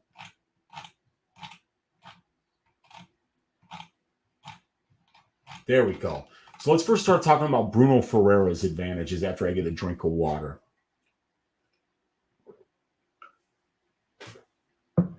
If you've never seen this guy before and you want to know what he's built like, do the same thing I told you to do when Braxton Smith was fighting. Go into your kitchen and measure your refrigerator. That's what Bruno Ferreira looks like. He looks like he could squat a double-decker bus. He has serious strength and serious power. 100% finish rate in his 10 pro wins. He's got 3 submissions and he's got 7 knockouts. He's got a 3.45 minute average fight time. And he's only been out of the first round twice in 8 fights. And not a single one of his pro fights has went over 1.5 rounds. Pure power and finishing upside from Hulky. Bruno is dangerous. He's a well-rounded fighter. Even though he has lights-out power in his hands, he also mixes in his judo background and his freestyle wrestling to get fights to the ground. He accrues top control. He advances position. He lands vicious ground and pound, and he's always hunting for submissions. Dude has even gotten submissions from his back. He's like locking up triangles and shit. And he doesn't look like he should have any flexibility because he's just got muscle on top of muscle on top of muscle. But the guy's Brazilian jiu-jitsu game is very much legit. And this is going to be so fun because with Bruno Ferreira, you've got a guy that's literally going to be wheeled into the fucking cage on a dolly because he's actually a refrigerator. And he's going to be going up against this string bean in Nursulton Ruziboev, who's 6'4" with a massive reach. I don't know what it is yet. Let's see if UFC Stats has updated that yet. No, there's still no height and reach listed for him, but he's 6'4" with like a 78-inch reach. The dude is super long. Now, he's going to be the much bigger and longer dude in this matchup. He's 6 inches taller than Brunno, and he's going to have that significant reach advantage as well. Just not sure how much yet. And he's been an incredibly active fighter as a professional. In a career that's just under 9 years, he's got 44 pro fights in over 260 minutes in the pro cage. He has 30 more pro fights and 230 more minutes of pro cage time than Brunno, and as well as 4.5 more years as a pro fighter, does Nursulton. And he's a very dangerous submission grappler. He's unusually long for a middleweight, and because of those long limbs of his, he finds ways to get submissions that others can't. He has an excellent Kimura, and he's finished 20 of his 34 pro wins by submission, and a good portion of his KO wins are via ground and pound. So his ground game is extremely dangerous. Nursulton Ruziboev, I'm really glad he's here. He's fun to watch, you guys. Very exciting. Throws with power on the feet. He's huge for the division. Really active guard. He's super easy to take down, and he has no problem being on his back because he's just going to hunt for submissions, and he's very dangerous doing that. So Ruziboev has taken this fight on 1 week's notice, and he's on a 1-year layoff, as we can see right here, which is very interesting, you guys, because this guy's got an 8-year career, and he's fought 40-some-odd times. My stats only say 40 because the template that I created only allows for 40 pre-UFC fights, and almost nobody has more than like 30. So when this guy came in with all these fights, like my template, I would have to change my template in order to allow for how many fights this guy has pre-UFC. So it's really bizarre. But what's strange is that a guy that has 40 fights is on a 1 year and 2 month layoff. The level of competition that he's fought is questionable at best. So I'd have to give a slight strength to schedule advantage to Ferreira, based on the fact that he's fought guys like Aliu on Dana White's Contender Series, Gregory Rodriguez. And on the regional scene, he fought, there was a much higher level than competition than Nursulton faced. I think Ferreira will be more dangerous on the feet if he can close the distance against Nursulton due to the sheer power he has in his hands. Ruziboev has zero takedown defense as well because he's happy to play BJJ off of his back. And that's a bad plan against Ferreira because the dude is built like a fridge, and getting this man off of you is not going to be easy. And I think Ferreira has more ways to win this fight because he's also a dangerous grappler, especially when he's on top. And the power that he has in his hands is absolutely scary. I like Ferreira to win this one by knockout in the second round. This is going to be a very violent fight. Average fight time for Ruziboev, 6.37 minutes. Average fight time for Ferreira, 3.45 minutes. So definitely these guys both fight like they're double parked.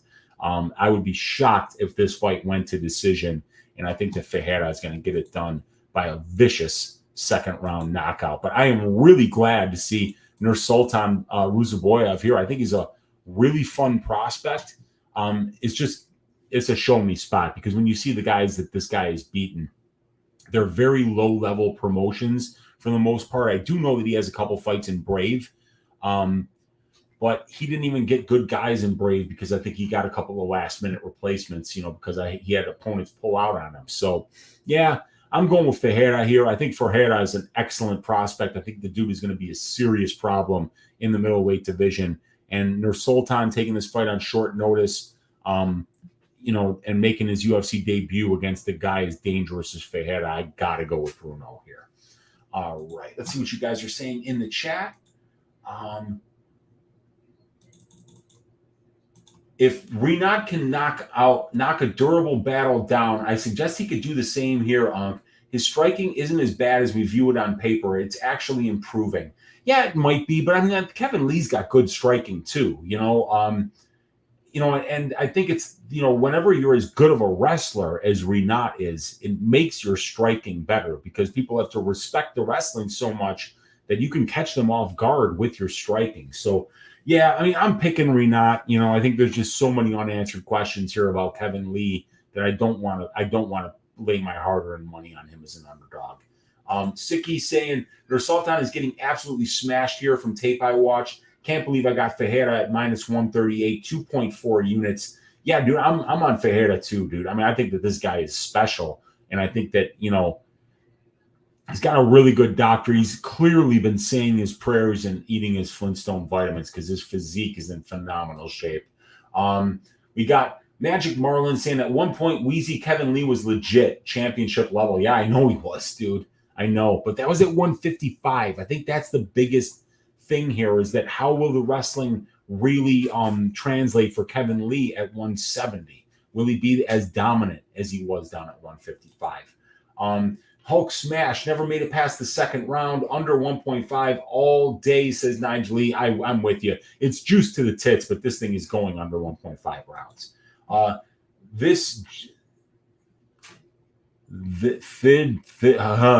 Braxton suspended for 2 years by USADA. I know, dude. He was on all kinds of testosterone, evidently, and he got caught red-handed. Matt W. saying Ferreira will get flying knee knockout. That would be unbelievable. Well, it would be believable. I mean, like, Nursulton's a good fighter, you guys. I'm really excited to see this guy here, but it's a tough road to hoe, man. Nigel says nope. Vic saying I had a big play on RoboCop, and I got this really bad feeling. So literally right before the fight started, I put a whole unit on Ferreira by first round KO at plus 400, and boom. Wow. Yeah, dude, Vic, I had a max bet on the fight doesn't start round 3 for that fight because FanDuel made a mistake and put it at like minus 118 or some shit. So I put 5 units on that and was just jumped out of my seat when Ferreira got that knockout. Sneery is saying lots of Kimuras and subs on his record, but I think Brunno shakes off those attempts and powers through. That's exactly how I feel. Lower level competition, he was doing that against. Matt saying, how Trevor Peake probably felt after that fight last week? That's how I feel right now. Made it home. Thanks again, dude. Stoked to relax and enjoy the rest of the show. Welcome home, Matt. Let's talk some fights, brother. 70 of you in here live at the hour and a half mark. Hit that thumbs up. hit that subscribe. Please consider joining the Patreon. Leave me a comment down below. It really helps me out with the algorithm here on YouTube. I appreciate each and every one of you guys for hanging out here. So let's talk about this main card right now, as we've got Ismael Bonfim going up against Benoit Saint-Denis. We got Bonfim as a huge favorite here. He is a minus 315 favorite. Benoit Saint-Denis, the underdog, at plus 265. Fight doesn't go to decision, juiced up at minus 200 here. So this is a great fight. I cannot wait for this one. Let's first start talking about Ismael Bonfim and his advantages in this spot. He's got the overall experience advantages. He's got 10 more pro fights, 90 more minutes in the pro cage, and 7.5 more years as a pro fighter. Bonfim is undefeated in decisions in his pro career at 6 wins and 0 losses. He's a very well-rounded fighter who can win minutes wherever the fight goes. And Ismael has clean, crisp boxing. Defensively, he keeps his hands high and stays in his shell. That's evidenced by his 78.8% distance striking defense between his Dana White Contender Series fight against Abasov and his UFC debut against McKinney. He fights behind a crisp jab. He cuts angles. And he also has power in his hands, as he's landed a knockdown in both the McKinney and the Abasov fights. He looks as comfortable going first as he is countering, but he does tend to counter more than he leads. Ismael definitely has a boxing base. He's got 5 professional boxing fights, so his hands are definitely his best weapon. And when fights are at distance striking range is when Ismael is most comfortable and most dangerous. And because Ismael is such a fundamentally sound boxer, his footwork and movement on the feet are such that he's difficult to take down. He's always moving laterally and countering his opponents, so he's good at using his footwork and wrestling in reverse to keep fights standing. Between his Dana White Contender Series fight against Abasov and his UFC debut versus McKinney, Ismael has stopped all 4 takedown attempts that he's seen at this level. And I'd say overall, Ismael has faced a slightly better brand of competition. Ismael turned pro at the age of 15, and he's fought solid guys along the way. His last loss came back in 2015 to Renato Moicano. Ismael was only 18 years old when he fought Moicano. Now, Benoit Saint-Denis is going to be the bigger dude here. He's 3 inches taller, and he's going to have a 2-inch reach advantage, and he's the southpaw in this southpaw versus orthodox matchup. Saint-Denis is a very dangerous finisher, especially with his submission game, and he's never been finished in his career, while Bonfim has been subbed in all 3 of his pro losses. So I'd say Saint-Denis is the more opportunistic finisher and the more durable fighter here. And Saint-Denis is a very dangerous submission grappler. 8 of his 10 professional wins are by submissions. He's 8-0 to the submission in his career, and his UFC fights are in control time positions 49.5% of the time, and Benoit is winning over 82% of those positions. If Benoit can get the wrestling and grappling game going, he's going to make this fight a lot closer than what the line is suggesting at the moment, with Bonfim over 75% implied to win this fight. So this comes down to a striker versus grappler matchup, in my opinion. Bonfim has such solid fundamentals on the feet that he's going to be tough for Benoit to track down. But I do think we will see Benoit be the one pressuring here, trying to cut off the cage, back Ismael up in straight lines so that he can enter on his double legs. I see Benoit pushing the pace with his wrestling, refusing to fuck off, and making this a very greasy fight. Ismael has shown solid takedown defense, but he can be held against the cage, and I've seen him give up his back a couple of times before. And if he does that against Benoit Saint-Denis, I think it'll be taken advantage of. I think we see Ismael's takedown defense tested early and often, and I think that this is a very grindy fight along the cage and on the mat. This line is entirely too wide, in my opinion. It's not that I'm not impressed with Bonfim. I really am impressed with him. But I think Benoit is a tough opponent who can potentially find holes in Ismael's grappling defense that we haven't seen exposed since he was 18 years old. Both of these guys are young, exciting prospects. Both of these guys are only 27 years old, and they both have very bright futures here at the UFC. I feel as if I can trust the fundamentals, the footwork, and the boxing of Ismael to win the minutes of this fight while stuffing the takedown attempts of Saint-Denis on the way to a decision victory.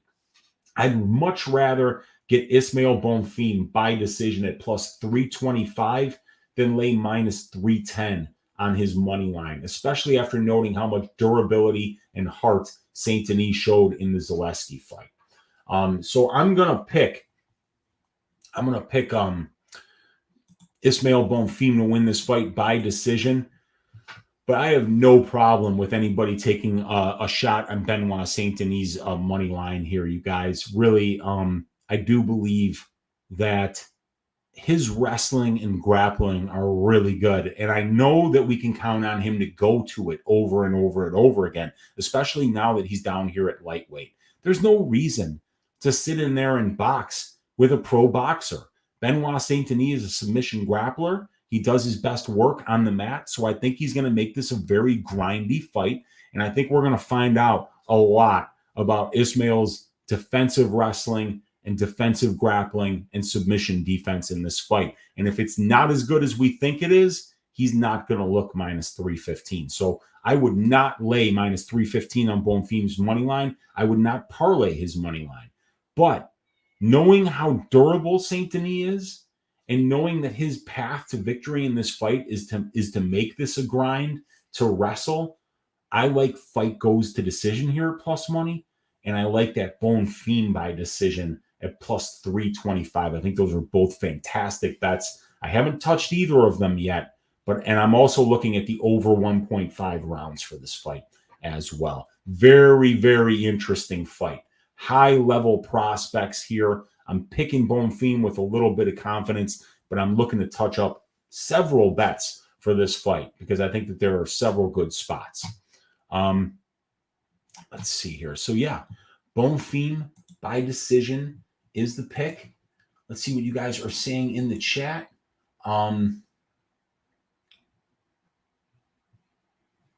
Bonfim stuffed round one T-Rex. BSD is going to take another beating. He might, man. He might. But Bonfim is a hell of a fighter. I can't fade Saint-Denis if he's the taller and looking all stocky. We'll see. Bonfim absolutely going to piece BSD up coming in. So hittable, and I'm convinced Bonfim is a future top 10 guy from tape. Yeah, both of these Bonfim brothers, Siki, are really, really good fighters. I mean, I bet against both of them last time out, and I was like, wow, they made me look like a complete fucking asshole. I had one unit on Munir Lazez's money line. I had one unit on Terrence McKinney's money line, and I made McKinney the ass shaving of the week, when the real ass shaving of the week was me getting my ass shaved by the Bonfim brothers in their all-around mixed martial arts games. MMA Hedge Fund saying, appreciate it. The less steam on the Bonfim line, the better. Free money isn't cheap these days. This fight will go the distance, in my opinion. Yes, I agree with that. Bonfim is great, but then Saint-Denis tougher than a $2 steak. I think the line, I think, is wrong, and there is too much recency bias on both of their last performances. I agree with you there, Nigel. Uncle Hefner on fire this evening, says my guy Chris Kalanzis. What's up, Chris? Good to see you hanging out in here, brother. Sneery is saying I could talk for 20 minutes about this fight, but I'm on Saint-Denis unless the scales show me something. It's a lot of plus money on Saint-Denis. He'll get battered and finished, says MMA Hedge Funds. Briva 2001 saying go Bonfim at minus 230. He's my biggest bet of the night, but I am for sure worried. Saint-Denis is no joke. Yeah, that's the thing, right? If you want to get a fighter the quality of Bonfim, you're gonna have to pay juice. I mean, when you watch the tape on him and his brother, you just know until either one of them loses at this level, you're gonna have to pony up every damn time because these guys are well-rounded, they're durable, and they're well tested already too. So they're very good fighters. Matt saying, wasn't all of Bonfim's losses like 5+ years ago in his teens? Yes, they all were. The last one came at 18, Matt. One by Moicano, one by Adriano Moraes, and I forgot, but was also a stud, I believe. They're all good. And like I said, this guy turned pro at 15. So yeah, he's got 3 submission losses. All 3 of his pro losses are inside the distance. But yeah, they came when he was 18, 17, and 15, I believe. Nigel saying, always remember, no matter how bad a day is, it's always going to end. You're going to have a great one tomorrow. That's for sure, man. Great value bet on Saint-Denis. Fight of the night, likely? Yeah, I think this is a likely fight of the night candidate. Everyone sketched out on how much damage the ref allowed to BSD to take in the EDS fight. So that won't be allowed again. Yeah, it might not be, for sure. Victor saying, I'll be enjoying this awesome fight. No bets on this one for me. Popcorn and beer there. You go. Man, I got my ass kicked last card. Help me, Weezy. Dude, Bob Builder, I got my ass kicked too, man. Down 2.09 units, and I was down 4.45 units, but luckily I cashed my last two bets of the night to kind of turn it around and save the night and make it not a complete fucking disaster. But that's why we're hitting this card and we're really analyzing this one, trying to find the angles here. I'm sorry, I do have action on this one. I have this fight to go over 10 minutes on one of my prize picks plays, but won't have any regular bets. There we go. I like the over 10 minutes. Sicky's saying, I bet Guram and Bonfim early, minus 134 parlay, 2.4 units. That probably hits. Lastly, BSD X Special Forces. You will always fight for your money. That's very true. All right, next fight is going to be Ariane Lipski versus Melissa Gatto. Let's get these stats up on the screen and let's start talking about Ariane Lipski's advantages. She's got the experience advantage, 12 more pro fights, 90 more minutes in the pro cage, and 3 more years as a pro fighter. And Lipski has a rare quality for a female fighter. She's got power. She's got 3 UFC knockdowns, and she's landing a knockdown on 1% of the distance strikes that she's landed. Ariane has 6 career wins by knockout, and her stand-up is where she does her best work, landing 5.75 distance strikes per minute with a positive 0.85 distance striking differential. She's fought the more experienced competition in comparison to Gatto, and she's got 9 UFC fights to Gatto's 3. So she's probably fought the better level of competition over the course of her career in comparison to Gatto. But Gatto is 2 years younger than Ariane, and she's going to have a 2-inch reach advantage here. And she's been the better finisher. She's got a 75% career finish rate and 8 wins. She's got 4 submissions and 2 knockouts. And she's finished both of her UFC wins by way of knockout. And even though it's in a small sample size, Gatto's distance striking metrics have been phenomenal.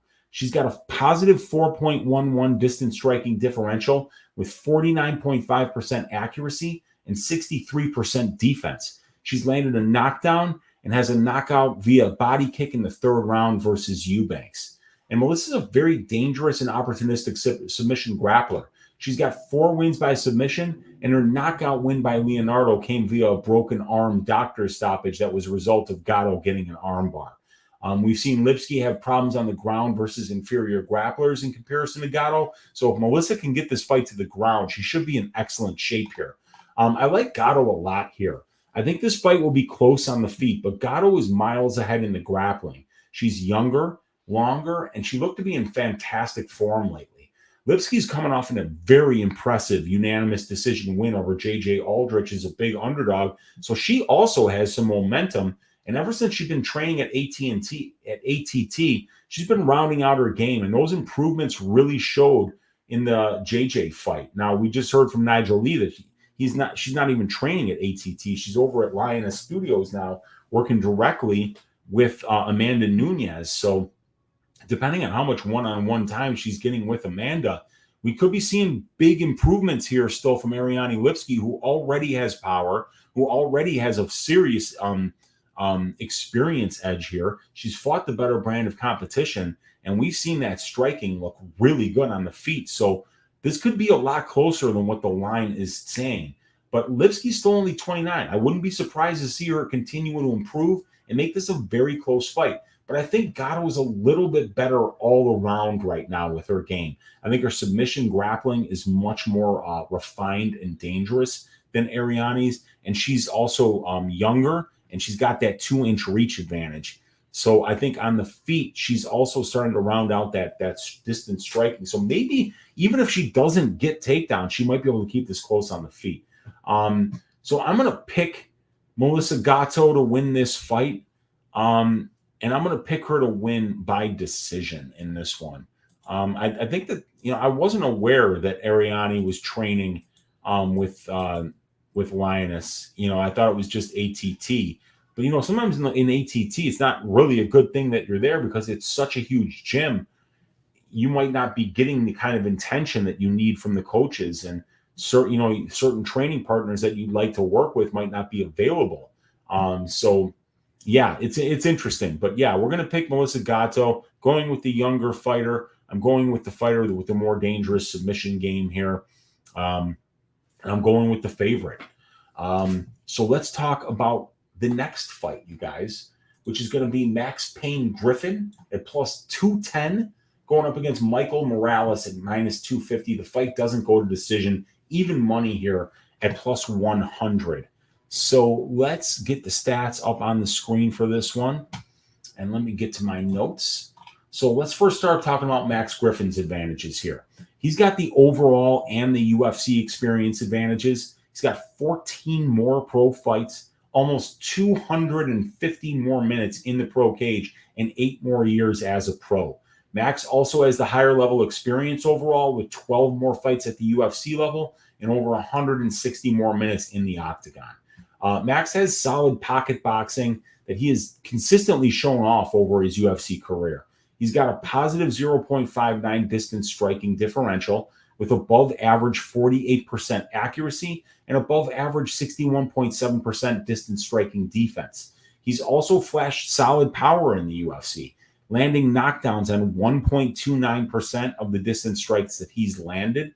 That amounts to 8 knockdowns in 14 UFC fights. In addition to that, even though it's in a small sample size, Morales has shown 42% distance striking defense. So maybe Max can look really good on the feet at distance if Morales hasn't cleaned up his defense. And Max is a solid wrestler. He has 50% accuracy, 71% takedown defense, and he's winning 51.5% of the control time positions he's been in. And Max has fought the better brand of competition over his UFC career. He's got 14 UFC fights, and Michael Morales only has 2. So obviously, Max is the much more tested fighter going into this one.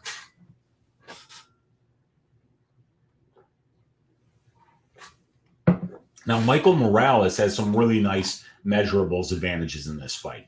He's 13 and a half years younger than Max Griffin. 24 years old here 3 days ago for Michael Morales. He just turned 24, while Max Griffin is 37. He's 1 inch taller than Max, and he's also going to have a 3-inch reach advantage here. And Michael's the more dangerous finisher. He's finished 86% of his pro wins. He's got 1 submission and 11 knockouts. And he's finished both of his UFC wins via KO over Trevin Giles and Adam Fugit. Even though it's only an 11-minute sample size, Michael has impressive UFC striking metrics. 3 knockdowns in only 2 fights. He's landing a knockdown on just under 4% of the distance strikes that he's landed, which means about 1 every 25 strikes that he lands at distance is resulting in a knockdown. And both of his UFC wins are by knockout. So this kid is very powerful on the feet. He's also showing nice output, attempting 13.83 distance strikes per minute, which is well above average. And he has a positive 0.92 distance striking differential with over 50% accuracy. He lands 6.96 distance strikes per minute. So not only is the power, length, and size there for Morales, but he also shown the ability to win minutes at range with that volume.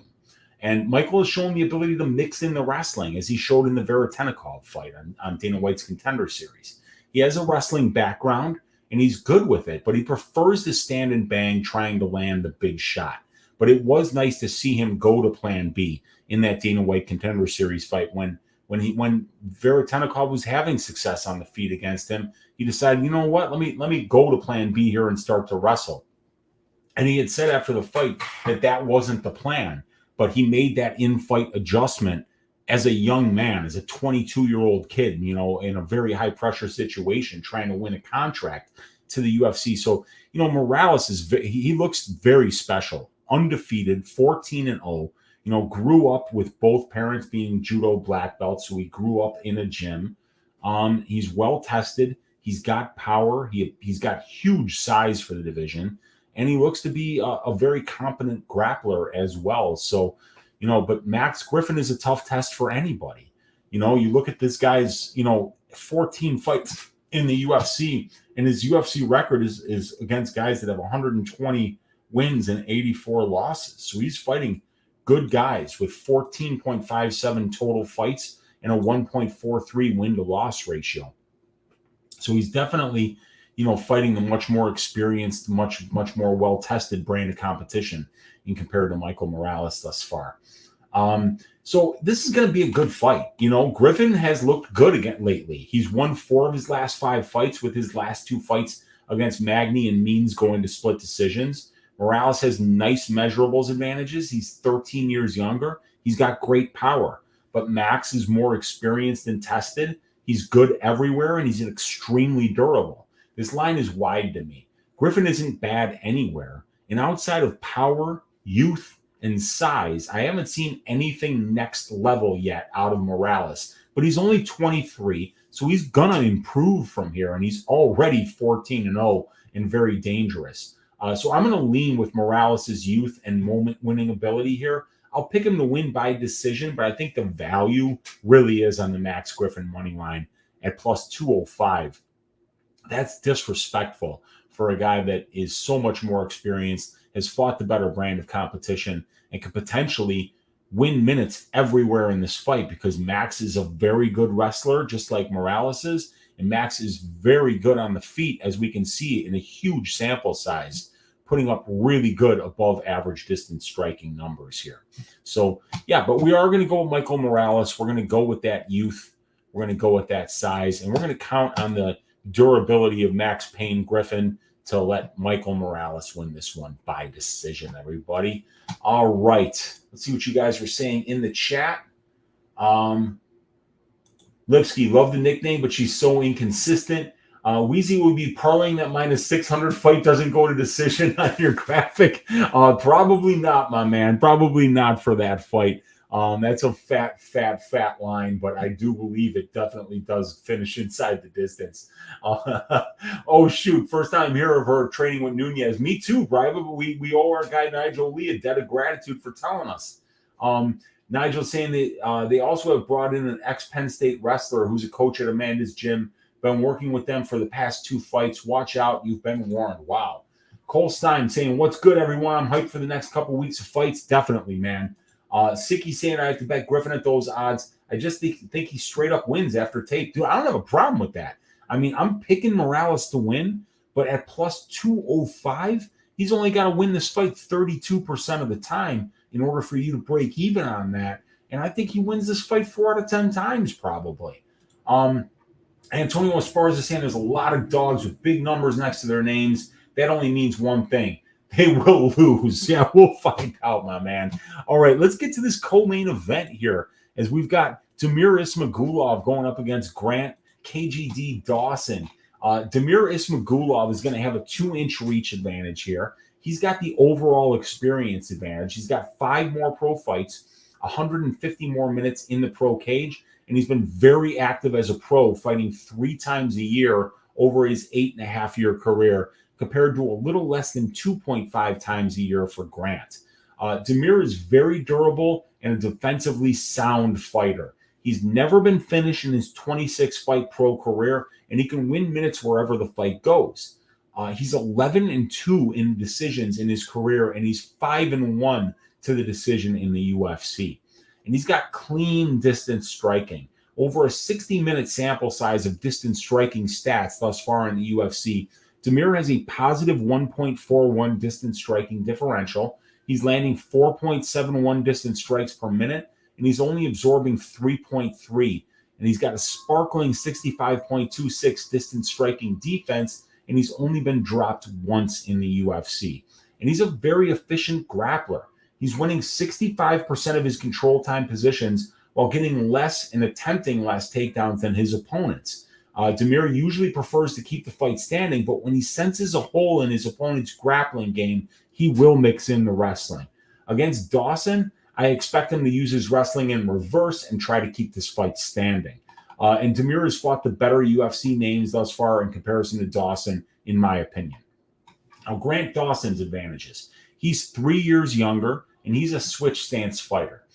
Grant has a slight UFC experience edge. He's got 2 more UFC fights and about 10 more minutes in the octagon.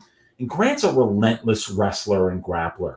If you have a striking advantage over Dawson, prepare for that not to matter and for Dawson to attempt a whopping 11.51 takedowns per 15 minutes. And once the fight gets to the mat, he attempts 1.35 submissions per 15 minutes. He's attempted 77 takedowns in 100 minutes of octagon time.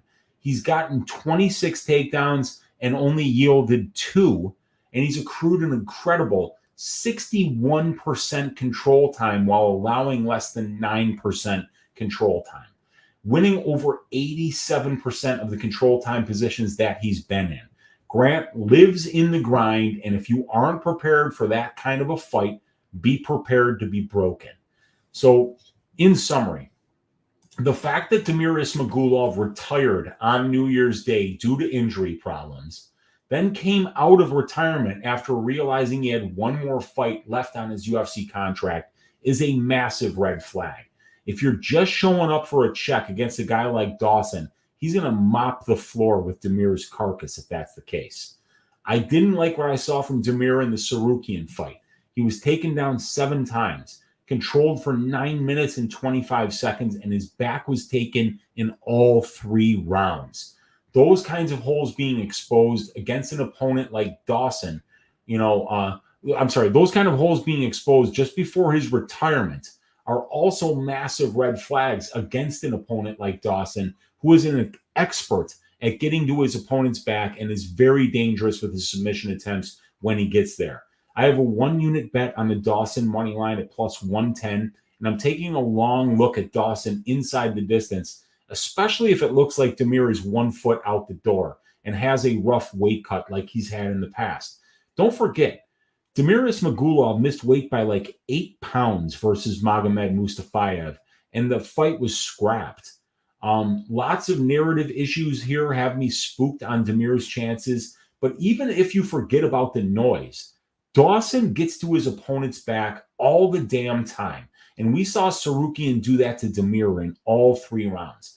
Dawson is going to be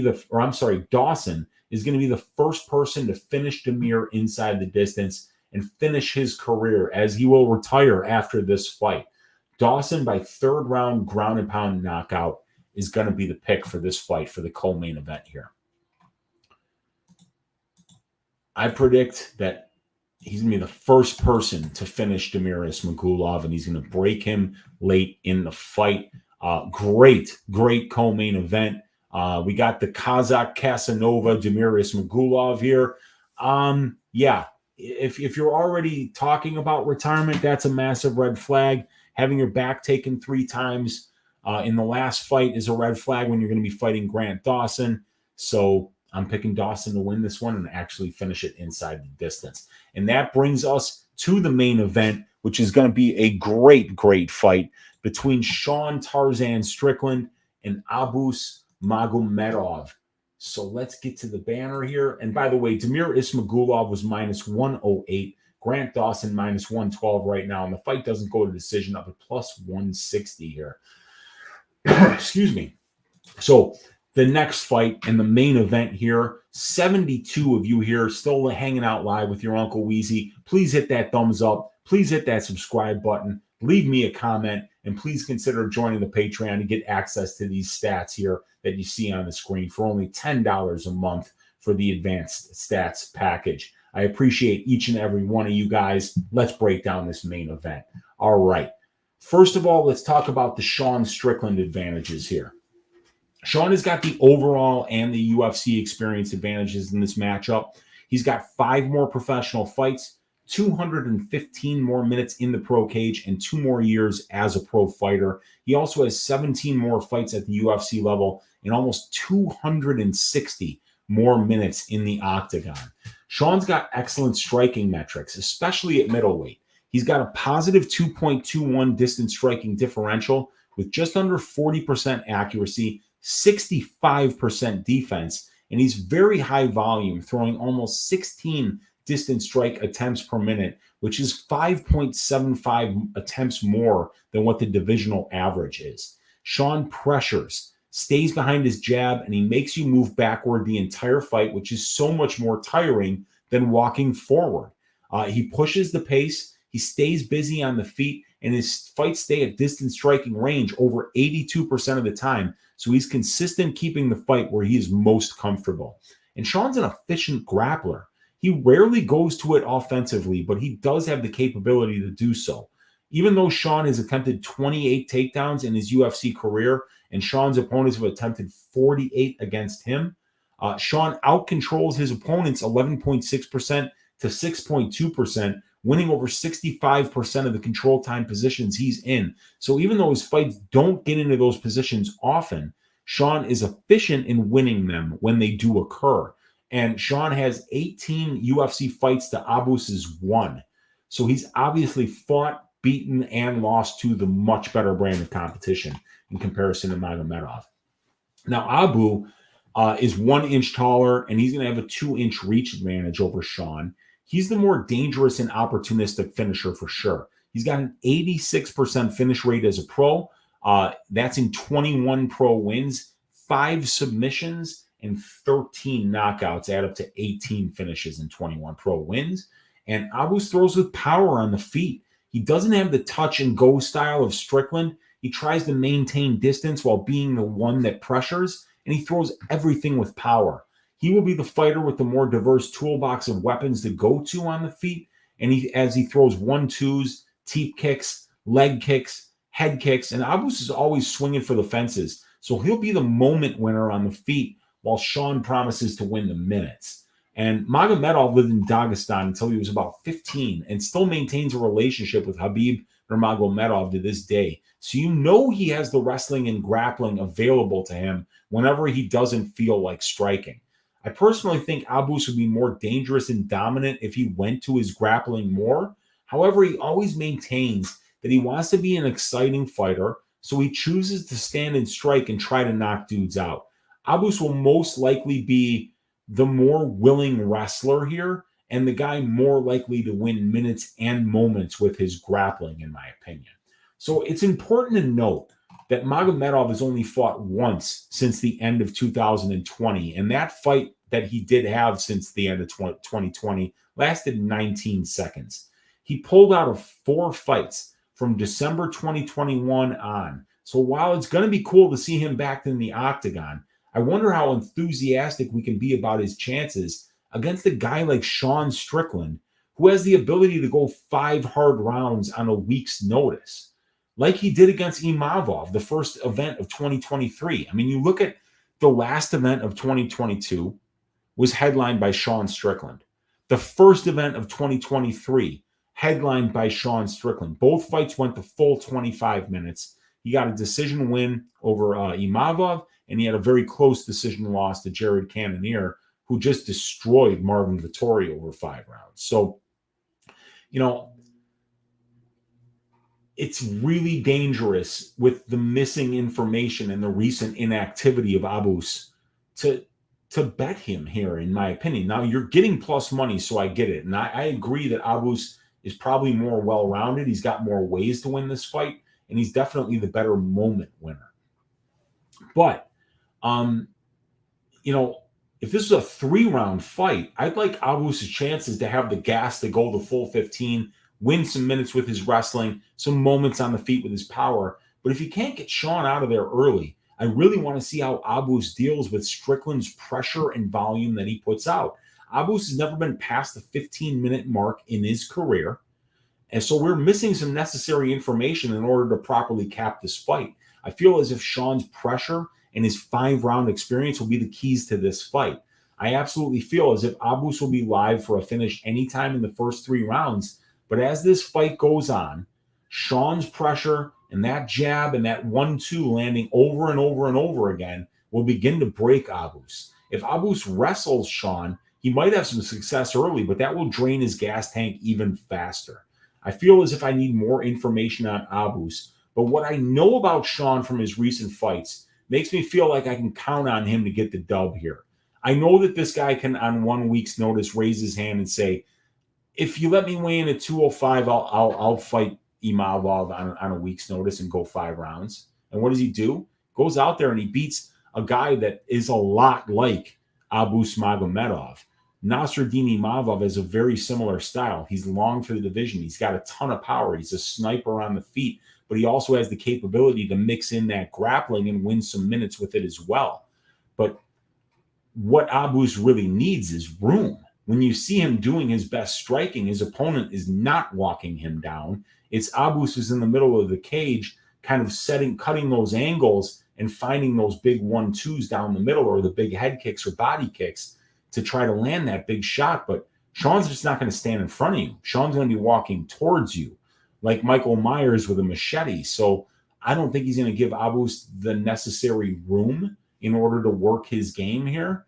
And I think the pressure is eventually going to break him, because we don't have any evidence of what Abusupian Magomedov is going to look like after the 15-minute mark, because he's never been there in his career.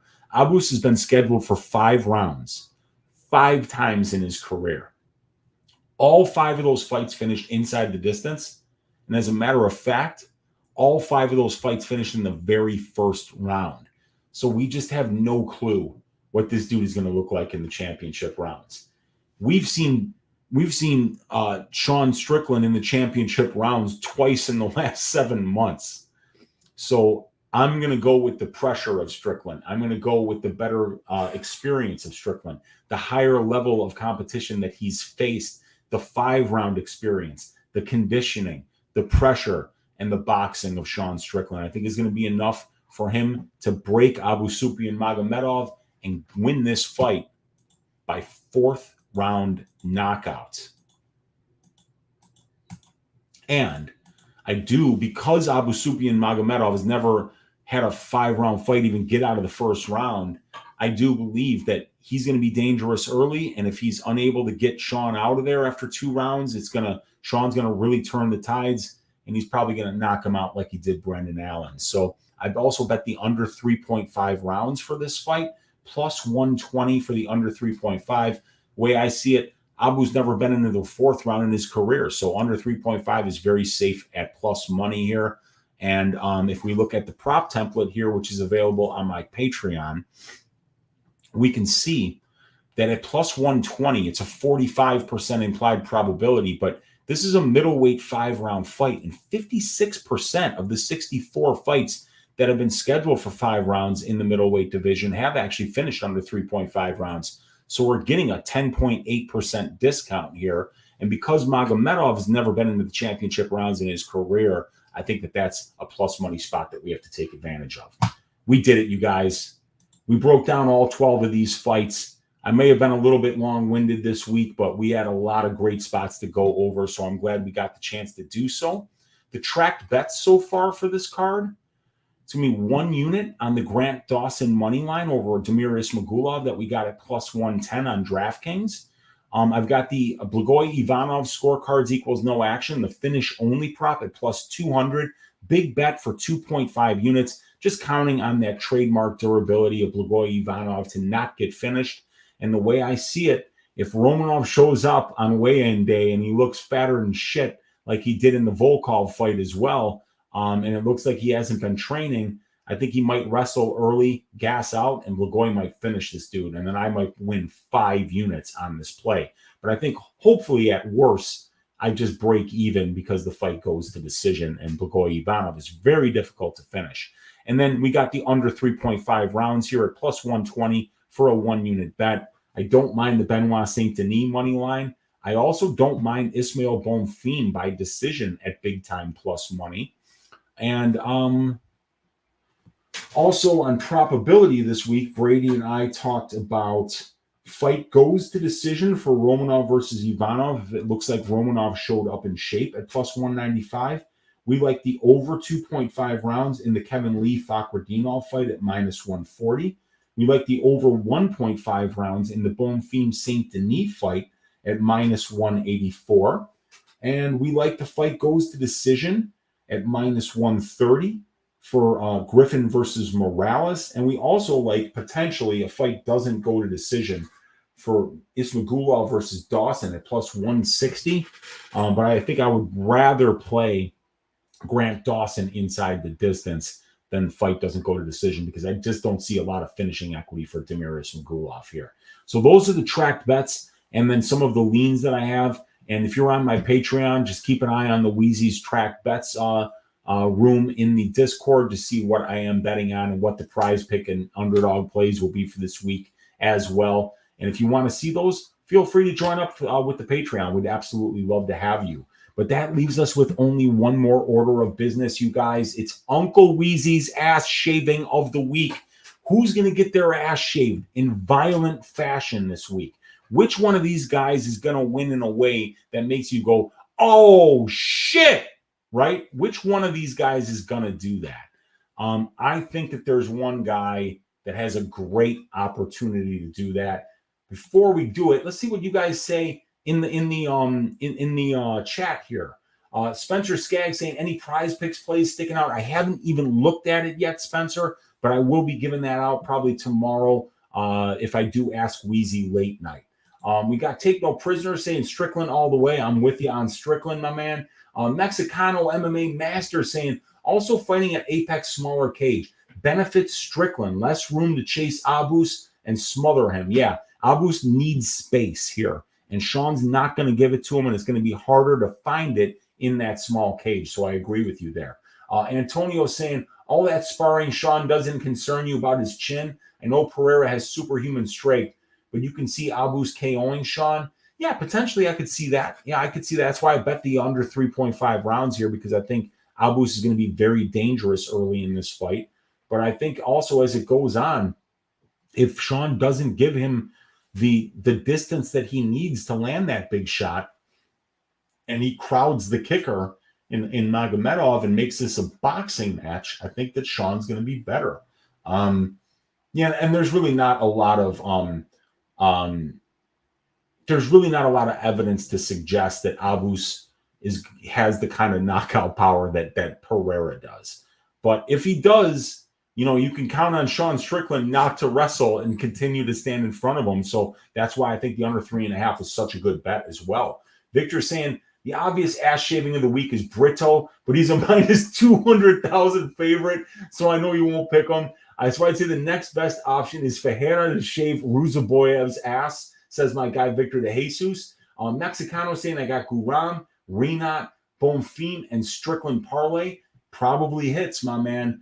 Silky B saying, bless you, Weezy. Magic Marlin saying, you're the best, Weezy. Let's go. We got Spencer Skaggs saying, thank you. Great show. Devin saying, greetings from Vienna. Thanks, Weezy. Vienna, Austria. Stand up. Thank you for joining us, Devin. Terry Mizzo saying, I'm riding with your ass shaving this week. And ring a ding ding. My guy Kiwi saying, my money is on Dawson to shave arse. So it could be Dawson. It could be Bruno Ferreira. But this week, Uncle Weezy's ass shaving of the week is a guy that I really think is just a beautiful man to carry the banner. Steroids up the yin-yang, built like a refrigerator, has the death touch, and when he gets on top of dudes, he punches mud holes through their faces and then tries to rip their arm off. Bruno Ferreira to shave the ass of Nursulton Ruziboev is my call for the most violent win of the week. That's not the Joanderson Brito fight or not the Guram Kutateladze fight where he's minus 600. I think the line on Ferreira is even still bettable at this point. That being said, this isn't disrespectful to Ruziboev. I think Ruziboev is a good fighter, and I think that he's going to find some success at this level. He's exciting. He's big. He's well-rounded. He's dangerous everywhere. He's a finisher. So I think he's going to be fun.